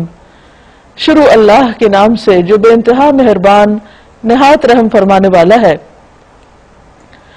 تم جب پلٹ کر ان کے پاس پہنچو گے یعنی غزوہ تبوک سے واپس مدینہ تو یہ طرح طرح کے بہانے پیش کریں گے یعنی منافقین، مگر تم صاف کہہ دینا کہ بہانے نہ کرو، عذر مت تراشو، ہم تمہاری کسی بات کا اعتبار نہ کریں گے. اب تک تو منافقین سے درگزر کیا جا رہا تھا، لیکن یہ صورت 9 ہجری میں نازل ہوئی، گویا نبی صلی اللہ علیہ وسلم کی زندگی کے بالکل آخری دور میں، اور اب ان منافقین سے برات کا اظہار کیا جا رہا ہے جیسے مشرکین سے کیا گیا سورت کے شروع میں کہ ان کی باتوں میں کوئی سچائی نہیں، لہٰذا صاف الفاظ میں اور صاف انداز میں ان کو بتا دیا جائے کہ ہم اب تمہارے دھوکے میں نہیں آئیں گے. اللہ نے ہم کو تمہارے حالات بتا دیے ہیں. کہا جاتا ہے ابن سعد کی ایک روایت کے مطابق کہ مدینہ میں تقریباً 82 افراد ایسے تھے جن کے نام نبی صلی اللہ علیہ وسلم کو بتا دیے گئے تھے کہ وہ منافق کون ہے. اللہ نے تمہارے حالات ہم کو صاف بتا دیے، یعنی ہمیں پتہ چل چکا ہے، تمہارے نام بھی پتہ چل چکے ہیں. اب اللہ اور اس کا رسول تمہارے طرز عمل کو دیکھے گا، یعنی ابھی بھی اصلاح کی گنجائش ہے، عمل درست کر لو تو عمل کا اعتبار ہوگا. پھر تم اس کی طرف پلٹائے جاؤ گے قیامت کے دن جو کھلے اور چھپے سب کا جاننے والا ہے. وہ تمہیں بتا دے گا کہ تم کیا کچھ کرتے رہے ہو، یعنی اگر دنیا میں تمہاری حرکتیں چھپی بھی رہ گئیں تو آخرت میں چھپنے کی نہیں، وہاں تو سب کچھ کھل کے سامنے آ جائے گا. تمہاری واپسی پر یہ تمہارے سامنے قسمیں کھائیں گے تاکہ تم ان سے صرف نظر کرو، یعنی درگزر کر جاؤ. تو بے شک تم ان سے صرف نظر کر ہی لو، یعنی ان کو معاف کر ہی دو، ان سے کوئی واسطہ نہ بھی رکھو، کیونکہ یہ گندگی ہیں اور ان کا اصلی مقام جہنم ہے. یعنی دنیا میں تو ان کو معاف کیا بھی جا سکتا ہے، لیکن آخرت میں ان کی پکڑ ضرور ہوگی اگر یہ توبہ کیے بغیر مر گئے. اس سے یہ پتہ چلتا ہے کہ جہنم میں ان کا جانا دراصل ان کے اعمال کی وجہ سے تھا. بظاہر تو وہ بھی نماز پڑھتے تھے، زکوٰۃ دیتے تھے اور مسلمانوں میں ان کا نام لکھا ہوا تھا، لیکن دل کے کھوٹے تھے، نیت کے کھوٹے تھے. ان کے اندر ایمان کے بارے میں، اسلام کے بارے میں شک تھا. وہ نبی صلی اللہ علیہ وسلم سے سنسیئر نہیں تھے، آپ کے کاز سے سنسیئر نہیں تھے. اس لیے ان کا یہ انجام بتایا جا رہا ہے کہ جو بھی ان کے یہ اعمال ہیں جو دھوکہ بازی پر مبنی ہے، نیت کی خرابی پر مبنی ہے، یہ بالآخر آخرت میں ان کے لیے سخت نقصان کا باعث بنیں گے. جزاء بما كانوا يكسبون، یہ بدلہ ہے اس کا جو وہ کرتے رہے. یحلفون لکم لترضوا عنہم، یہ آپ کے سامنے قسمیں کھاتے ہیں کہ آپ ان سے راضی ہو جائیں. فَإِن تَرْضَوْا عَنْهُمْ، پھر اگر آپ ان سے راضی ہو بھی جائیں، فَإِنَّ اللَّهَ لَا يَرْضَى عَنِ الْقَوْمِ الْفَاسِقِينَ، تو اللہ ہرگز ایسے فاسق لوگوں سے راضی نہ ہوگا. بعض اوقات انسان انسانوں کے ساتھ زیادتی کرتا ہے، لیکن انسان درگزر بھی کر جاتے ہیں، معاف بھی کر دیتے ہیں. بعض لوگ جھوٹ بول کر دوسرے کو راضی بھی کر سکتے ہیں، لیکن ہر انسان کو یہ سوچنا چاہیے کہ جو کچھ وہ کہہ رہا ہے ہو سکتا ہے کہ سامنے والا شخص اس کو سچ سمجھے، لیکن کیا واقعی اس بنا پر اللہ تعالیٰ بھی اس سے راضی ہو جائے گا اور اللہ بھی اس کو سچا سمجھے گا؟ تو کبھی بھی کسی معاملے میں اگر عذر پیش کرنا ہو، کسی کام کے نہ کرنے کا، کسی ذمہ داری کے ادا نہ کرنے کا، تو ہمیشہ انسان کو سچ بولنا چاہیے. جھوٹ سے، دھوکے اور فریب سے انسان انسانوں کو مطمئن کر سکتا ہے لیکن اللہ تعالیٰ کو مطمئن نہیں کر سکتا. انسانوں کے ساتھ ہمارا واسطہ بہت تھوڑی دیر کا ہے، لیکن اللہ کے ساتھ ہمارا معاملہ ہمیشہ ہمیشہ کے لیے. ہم اگر اس کو راضی نہ کر سکے تو پھر زندگی میں کوئی بھی چیز صحیح نہیں ہو سکتی، کامیابی کی طرف لے جانے والی نہیں ہو سکتی. اب یہاں سے دیہات میں سکونت اختیار کرنے والوں کی کچھ باتوں کا ذکر ہے.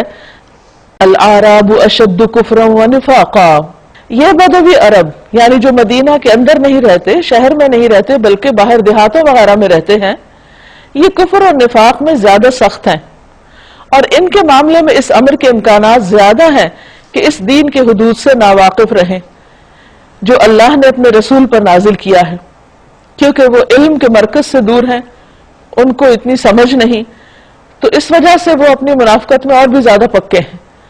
اللہ سب کچھ جانتا اور حکیم اور دانا ہے۔ ان بدویوں میں ایسے ایسے لوگ موجود ہیں جو راہ خدا میں کچھ خرچ کرتے ہیں تو اسے اپنے اوپر زبردستی کی چٹی سمجھتے ہیں، یعنی جرمانہ سمجھتے ہیں زکوٰۃ وغیرہ کو، اور تمہارے حق میں زمانے کی گردشوں کا انتظار کر رہے ہیں کہ وقت کا پھیر آئے اور یہ سارا سلسلہ ختم ہو جائے۔ حالانکہ بدی کا چکر خود انہی پر مسلط ہے، یعنی حالات انہی کے حق میں اچھے ہونے والے نہیں، اور اللہ سب کچھ سنتا اور جانتا ہے۔ دوسری طرف بدویوں میں ایسے لوگ بھی ہیں جو بہت ایمان والے ہیں اور جو اللہ کے احکامات کو مانتے ہیں، خواہ ان کا علم اور فہم اور سمجھ اتنی زیادہ نہیں بھی، لیکن عمل بہت اچھا ہے۔ تو اگر علم کی کمی ہو لیکن عمل بہتر ہو تو یہ قابل قبول ہے، لیکن اگر علم کی زیادتی اور عمل کچھ نہ ہو تو یہ ناقابل معافی ہے۔ اور انہی بدویوں میں کچھ ایسے بھی ہیں جو اللہ اور روز آخر پر ایمان رکھتے ہیں اور جو کچھ خرچ کرتے ہیں اسے اللہ کے ہاں تقرب کا اور رسول صلی اللہ علیہ وسلم کی طرف سے رحمت کی دعائیں لینے کا ذریعہ بناتے ہیں۔ ہاں وہ ضرور ان کے لیے تقرب کا ذریعہ ہے، یعنی نبی صلی اللہ علیہ وسلم کی دعائیں ان کو فائدہ دیں گی اور اللہ ضرور ان کو اپنی رحمت میں داخل کرے گا۔ یقیناً اللہ درگزر کرنے والا اور رحم فرمانے والا ہے۔ والسابقون الأولون من المهاجرين والأنصار والذين اتبعوهم بإحسان رضي الله عنهم ورضوا عنه وأعد لهم جنات تجري تحتها الأنهار خالدين فيها أبدا ذلك الفوز العظيم۔ وہ مہاجرین و انصار جنہوں نے سب سے پہلے دعوت ایمان پر لبیک کہنے میں سبقت کی، یعنی پہل کر گئے، جیسے مکہ میں نبی صلی اللہ علیہ وسلم نے جب اسلام کی دعوت دی تو حضرت خدیجہ کے بعد ہم دیکھتے ہیں کہ حضرت ابو بکر رضی اللہ تعالیٰ عنہ، حضرت علی رضی اللہ تعالیٰ عنہ، اور اسی طرح حضرت عبد الرحمن بن عوف، حضرت عثمان اور بہت سے ایسے لوگ تھے جنہوں نے بہت شروع میں ہی اسلام قبول کر لیا، یعنی سبقت لے گئے، انہوں نے دیر نہیں لگائی، حق کو دیکھا، پہچانا اور فوراً آگے بڑھ گئے۔ اسی طرح مدینہ میں بھی نبی صلی اللہ علیہ وسلم کی آمد سے پہلے ہی کچھ لوگ مسلمان ہو چکے تھے اور انہوں نے آپ کے ساتھ بیعت کی، یعنی جسے بیعت عقبہ اولیٰ اور ثانیہ کہتے ہیں، اور نبی صلی اللہ علیہ وسلم کو مدینہ آنے کی دعوت دی، اور جب آپ اور آپ کے ساتھی مدینہ تشریف لائے ہجرت کر کے تو ہر طرح سے ان کا خیال رکھا۔ فرمایا کہ یہ دو گروہ بہترین گروہ ہیں، یعنی مہاجرین ہو یا انصار ہو، اللہ کی خاطر قربانی کرنے والے ہوں یا قربانی کرنے والوں کو سپورٹ کرنے والے ہوں۔ اور پھر والذین اتبعوہم بإحسان، وہ لوگ جو ان کی پیروی کریں، یعنی انہی کے طریقے کو فالو کریں، یعنی دو میں سے ایک طریقے پر عمل کرنے والے ہوں، یا تو اسلام کے لیے کوئی خود قربانی کرنے والے ہوں یا قربانی کرنے والوں کے مددگار ہوں، اور یہ کام اگر وہ خالصتاً اللہ کی رضا کے لیے کر رہے ہیں تو ان کا بدلہ کیا ہے؟ اللہ ان سے راضی ہو گیا اور وہ اللہ سے راضی ہو گئے، اور اللہ نے ان کے لیے ایسے باغ تیار کر رکھے ہیں جن کے نیچے نہریں ہیں جن میں وہ ہمیشہ ہمیشہ رہیں گے۔ یہی دراصل بڑی کامیابی ہے، یعنی بڑی کامیابی حاصل کرنے والے لوگ کون ہیں؟ جو واقعی اللہ پر ایمان لانے کے دعوے کو اپنے عمل سے سچے کریں، خواہ مہاجر بن کے یا انصار بن کے۔ وَمِمَّنْ حَوْلَكُمْ مِنَ الْأَعْرَابِ مُنَافِقُونَ، تمہارے گرد و پیش جو بدوی رہتے ہیں ان میں بہت سے منافق ہیں۔ اسی طرح خود مدینہ کے باشندوں میں بھی منافق موجود ہیں جو نفاق میں طاق ہو گئے، بہت ماہر ہو گئے، اپنا نفاق چھپا جاتے ہیں، پتہ ہی نہیں چلنے دیتے۔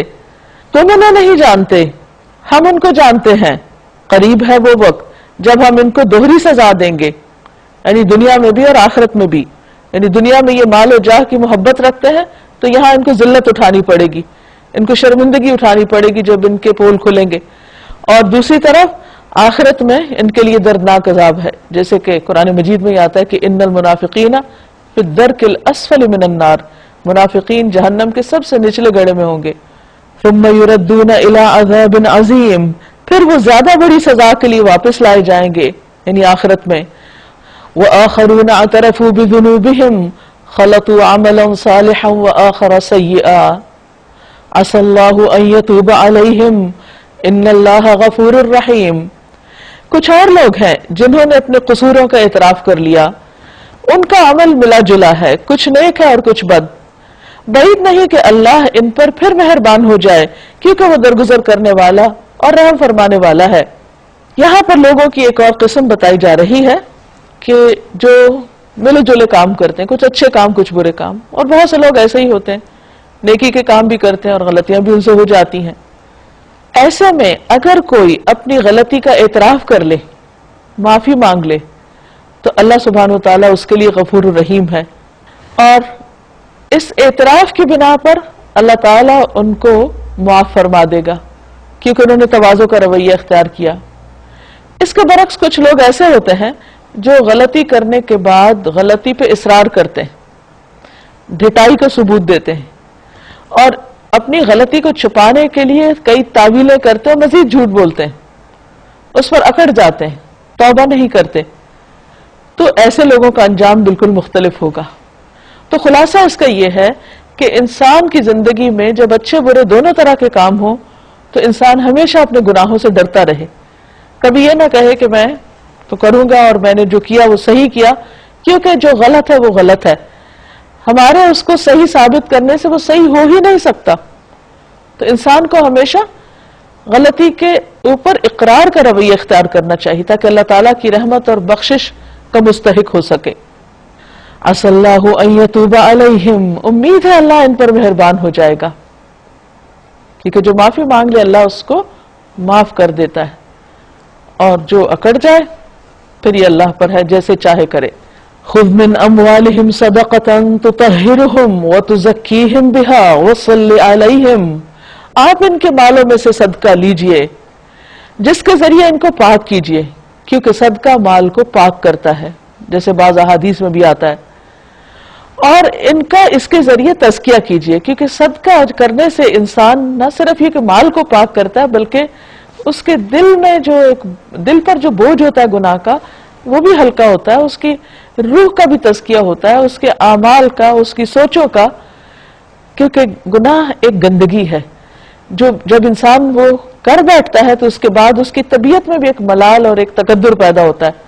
تو صدقہ ان سب چیزوں کو صاف کرنے والا ہے. تو ایسی صورت میں نبی صلی اللہ علیہ وسلم کو حکم دیا جا رہا ہے کہ آپ ان کو پاک کیجئے اور ان کے لیے دعا بھی کیجئے کیونکہ آپ کی دعا ان کے لیے باعث سکون ہے اور اللہ تعالیٰ سننے والا جاننے والا ہے. الم یعلموا، کیا وہ جانتے نہیں، ان اللہ هو یقبل التوبۃ عن عبادہ، کہ اللہ اپنے بندوں کی توبہ قبول کرتا ہے، ویأخذ الصدقات، اور صدقات لیتا ہے یعنی صدقات بھی قبول کرتا ہے، ان کا اجر دیتا ہے. وَأَنَّ اللَّهَ هُوَ التَّوَّابُ الرَّحِيمُ، اور بے شک اللہ بہت زیادہ مہربان، توبہ قبول کرنے والا، بار بار رحم فرمانے والا ہے.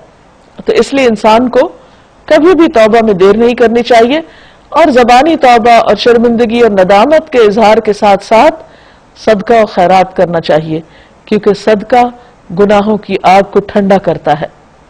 اور ان سے کہہ دیجئے کہ تم عمل کرو، اللہ اور اس کا رسول اور مومنین سب دیکھیں گے کہ تمہارا طرز عمل اب کیا رہتا ہے. یعنی انسان توبہ کرنے کے بعد پھر اصلاح کر لے اور اچھے کام شروع کر دے، پھر تم اس کی طرف پلٹائے جاؤ گے جو کھلے اور چھپے سب کو جانتا ہے، اور وہ تمہیں بتا دے گا کہ تم کیا کرتے رہے ہو.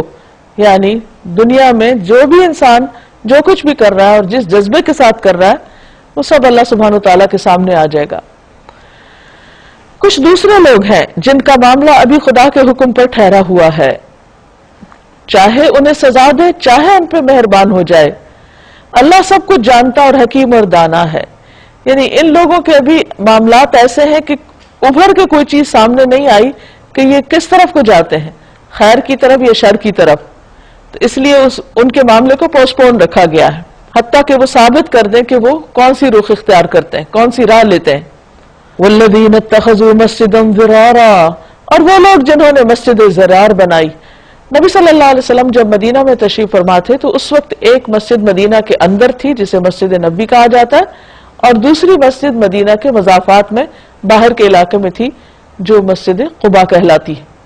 یہ دو مسجدیں مسلمانوں کی ضروریات کو بخیر و خوبی پورا کر رہی تھی، لیکن منافقین کو یہ سوجھی کہ جب ہم ان مسجدوں میں جاتے ہیں تو ہم اپنے لیے کوئی ایسی جگہ نہیں پاتے جہاں اکٹھے ہو کر کچھ صلاح مشورے کر سکیں اور کوئی مسلمانوں کے خلاف سازش کر سکیں، اور اگر ہم کہیں اور اکٹھے ہوئے تو معاملہ کھل جائے گا، تو کیوں نہ ایک اور مسجد بنا لی جائے کہ مسجد کی آڑ میں پھر جو چاہیں ہم کریں۔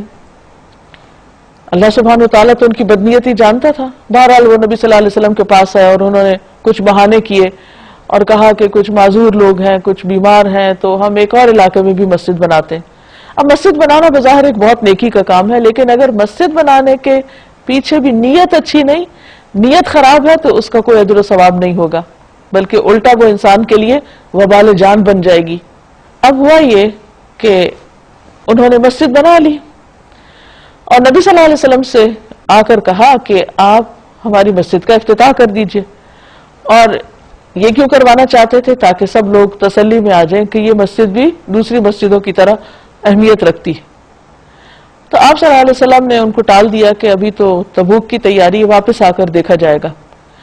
آپ صلی اللہ علیہ وسلم جب مدینہ واپس آ رہے تھے تو اللہ سبحانہ وتعالیٰ نے بذریعہ وحی آپ کو خبردار کیا اور وہاں جانے سے روک دیا، بلکہ اس مسجد کو گرانے کا حکم دیا۔ تو اس سے یہ پتہ چلتا ہے کہ کتنا بھی بڑا بظاہر نیکی کا کام اگر خالص نیت اور جذبے کے ساتھ نہ کیا جائے تو وہ انسان کے لیے مصیبت کا باعث ہے، اس پر اس کو چارج کیا جائے گا کہ یہ اتنا بڑا دھوکہ تم نے کیسے کیا۔ یہ ایک ریلیجس ایکسپلائٹیشن کی ایک بدترین مثال ہے کہ دنیا کے مقاصد کے لیے مذہب کا نام استعمال کیا جائے یا مسجد کو ایک شیلٹر کے طور پر استعمال کیا جائے۔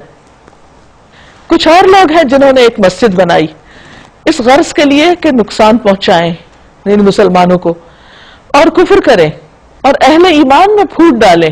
تو اس سے پتہ چلتا ہے کہ مسجد جیسی چیز بھی اگر مسلمانوں کے درمیان پھوٹ ڈال رہی ہے، فرقہ واریت پیدا کر رہی ہے، تو پھر اس میں کوئی خیر نہیں۔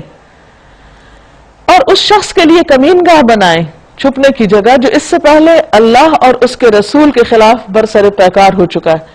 اشارہ ہے ابو عامر شخص کی طرف جو دور جاہلیت میں قبیلہ خزرج سے تھا لیکن عیسائی راہب بن گیا۔ اس نے نبی صلی اللہ علیہ وسلم کی روز اول سے مخالفت کی اور ہر جنگ میں کسی نہ کسی طرح سازشیں کر کے آپ کو تکلیف پہنچاتا رہا۔ کہا جاتا ہے کہ جنگ احد میں ایک گڑھے میں آپ گر گئے تھے، وہ بھی اسی نے کھدوائے تھے، اور اسی طرح باقی بھی جنگ تبوک کے پیچھے بھی اس کا ایک بڑا ہاتھ تھا۔ اس نے جا کے رومیوں کے کان بھرے کہ یہ مسلمان جو ہیں یہ ایک بہت بڑا خطرہ ہے کل کے لیے، تو ان کا مقابلہ کرو۔ اسی وجہ سے آپ صلی اللہ علیہ وسلم کو پھر ان کے مقابلے کے لیے خود جانا پڑا۔ تو اس کے ان کاموں کی طرف اشارہ ہے۔ وہ ضرور قسمیں کھا کھا کر کہیں گے ہمارا ارادہ تو بھلائی کے سوا کسی دوسری چیز کا نہ تھا۔ تو قسمیں کھانے سے جھوٹ سچ نہیں ہو جایا کرتا۔ اللہ کو سب کی نیتیں پتہ ہوتی ہیں کہ کون کس جذبے اور کس ارادے سے کوئی کام کر رہا ہے۔ انسان بندوں کو تو دھوکہ دے سکتا، اللہ کو نہیں دے سکتا، مگر اللہ گواہ ہے کہ وہ قطعی جھوٹے ہیں، کوئی خیر کا ارادہ نہیں ہے۔ اس سراسر مسجد کی آڑ میں مسلمانوں کو ایک اور طرح نقصان دینا چاہتے ہیں۔ تم ہرگز اس عمارت میں کھڑے نہ ہونا، آپ اس کا افتتاح نہیں کریں گے جو مسجد اول روز سے تقوی پر قائم کی گئی تھی، یعنی مسجد قباء، وہی اس کے لیے زیادہ موزوں ہے کہ تم عبادت کے لیے اس میں کھڑے ہو۔ یعنی مدینہ سے باہر ایک ہی مسجد کافی ہے۔ اس میں ایسے لوگ ہیں جو پاک رہنا پسند کرتے ہیں اور اللہ کو پاکیزگی اختیار کرنے والے ہی پسند ہیں، وہ اللہ کے محبوب ہیں۔ طہارت ایمان کا حصہ ہے۔ پاکیزگی اور صفائی چاہے جسمانی ہو یا روحانی ہو یا اخلاقی ہو یا عقائد میں ہو، کسی بھی طرح ہو، اللہ سبحانہ وتعالیٰ کو بندے سے مطلوب ہے۔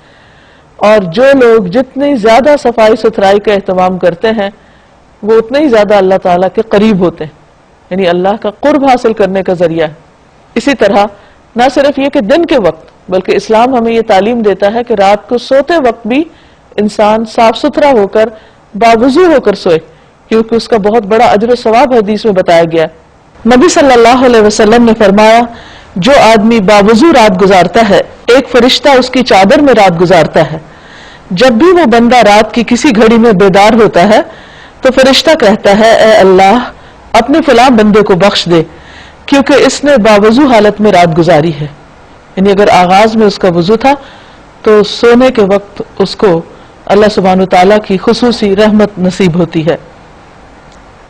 پھر فرمایا افمن اسس بنیانہ علی تقوی من اللہ، پھر تمہارا کیا خیال ہے کہ بہتر انسان وہ ہے جس نے اپنی عمارت کی بنیاد تقوی پر رکھی، اللہ کے خوف پر رکھی اور اس کی رضا پر کی طلب پر رکھی، یا وہ جس نے اپنی عمارت ایک وادی کی کھوکھلی بے ثبات کھائی کے کنارے اور وہ اسے لے کر سیدھی جہنم کی آگ میں جا گری.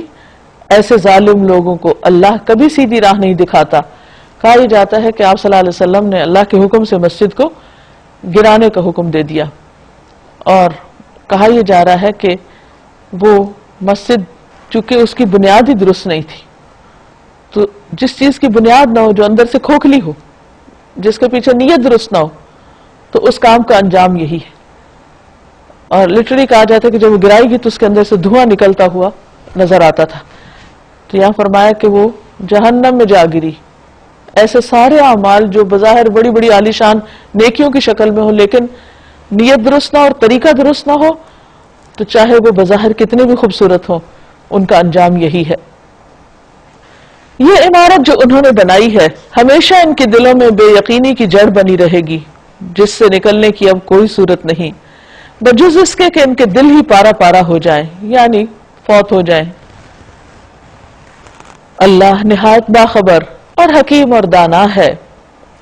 ان اللہ اشترى من المؤمنین انفسهم واموالهم بان لهم الجنہ، حقیقت یہ ہے کہ اللہ نے مومنوں سے ان کے نفس اور ان کے مال جنت کے بدلے خریدے ہیں. یعنی بندہ جو کچھ بھی رکھتا ہے وہ دراصل ہے کس کی طرف سے؟ ہماری جان اور مال کہاں سے آیا؟ کیا ہم ذاتی طور پر اس کے مالک ہیں؟ نہیں، اللہ ہی نے دیا. اگر اللہ کسی کو زندگی نہ بخشے تو کہ دنیا میں زندہ رہ ہی نہیں سکتا. اسی طرح جو کچھ ہم استعمال کر رہے ہیں وہ بھی اللہ کی رحمت سے ہمارے پاس ہے. اگر اللہ تعالیٰ نہ دے کسی کو تو بندے کہاں تک کسی کو دے سکتے ہیں؟ اب اللہ تعالیٰ ہمارا دل دیکھ رہا ہے کہ میں نے جو کچھ انسان کو دیا ہے میں جب اس سے مانگوں کیا یہ میری راہ میں دینے کو تیار ہے یا نہیں. اور پھر اللہ سبحانہ وتعالیٰ فرماتے ہیں کہ جو میری راہ میں دے گا، جو مجھے دے گا، میں اس کے بدلے ان کے لیے جنت لکھ دوں گا. دیا ہوا بھی اسی کا، اسی کے حکم پر اس کو دینے کا بدلہ اس سے زیادہ بہترین شکل میں دینے کو تیار ہے. اور وہ کیا ہے کہ انسان اپنی جان اور اپنا مال اللہ کو بیچ ڈالے جنت لینے کے لیے.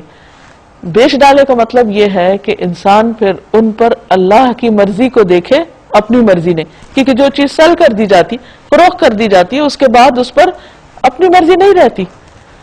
مثلاً آپ نے اگر کو اپنا گھر بیچ دیا تو اب آپ یہ تھوڑی کہہ سکتے ہیں کہ اس گھر کو آپ توڑے نہیں یا اس گھر میں آپ یہ چینجز نہیں کریں. بھئی آپ نے دے دیا، اب جو اس کا اصل مالک ہے، اب آپ مالک نہیں ہے، مالک کوئی اور ہے. جو مالک ہے وہ جو چاہے کرے، آپ کو اس پر کوئی اختیار نہیں.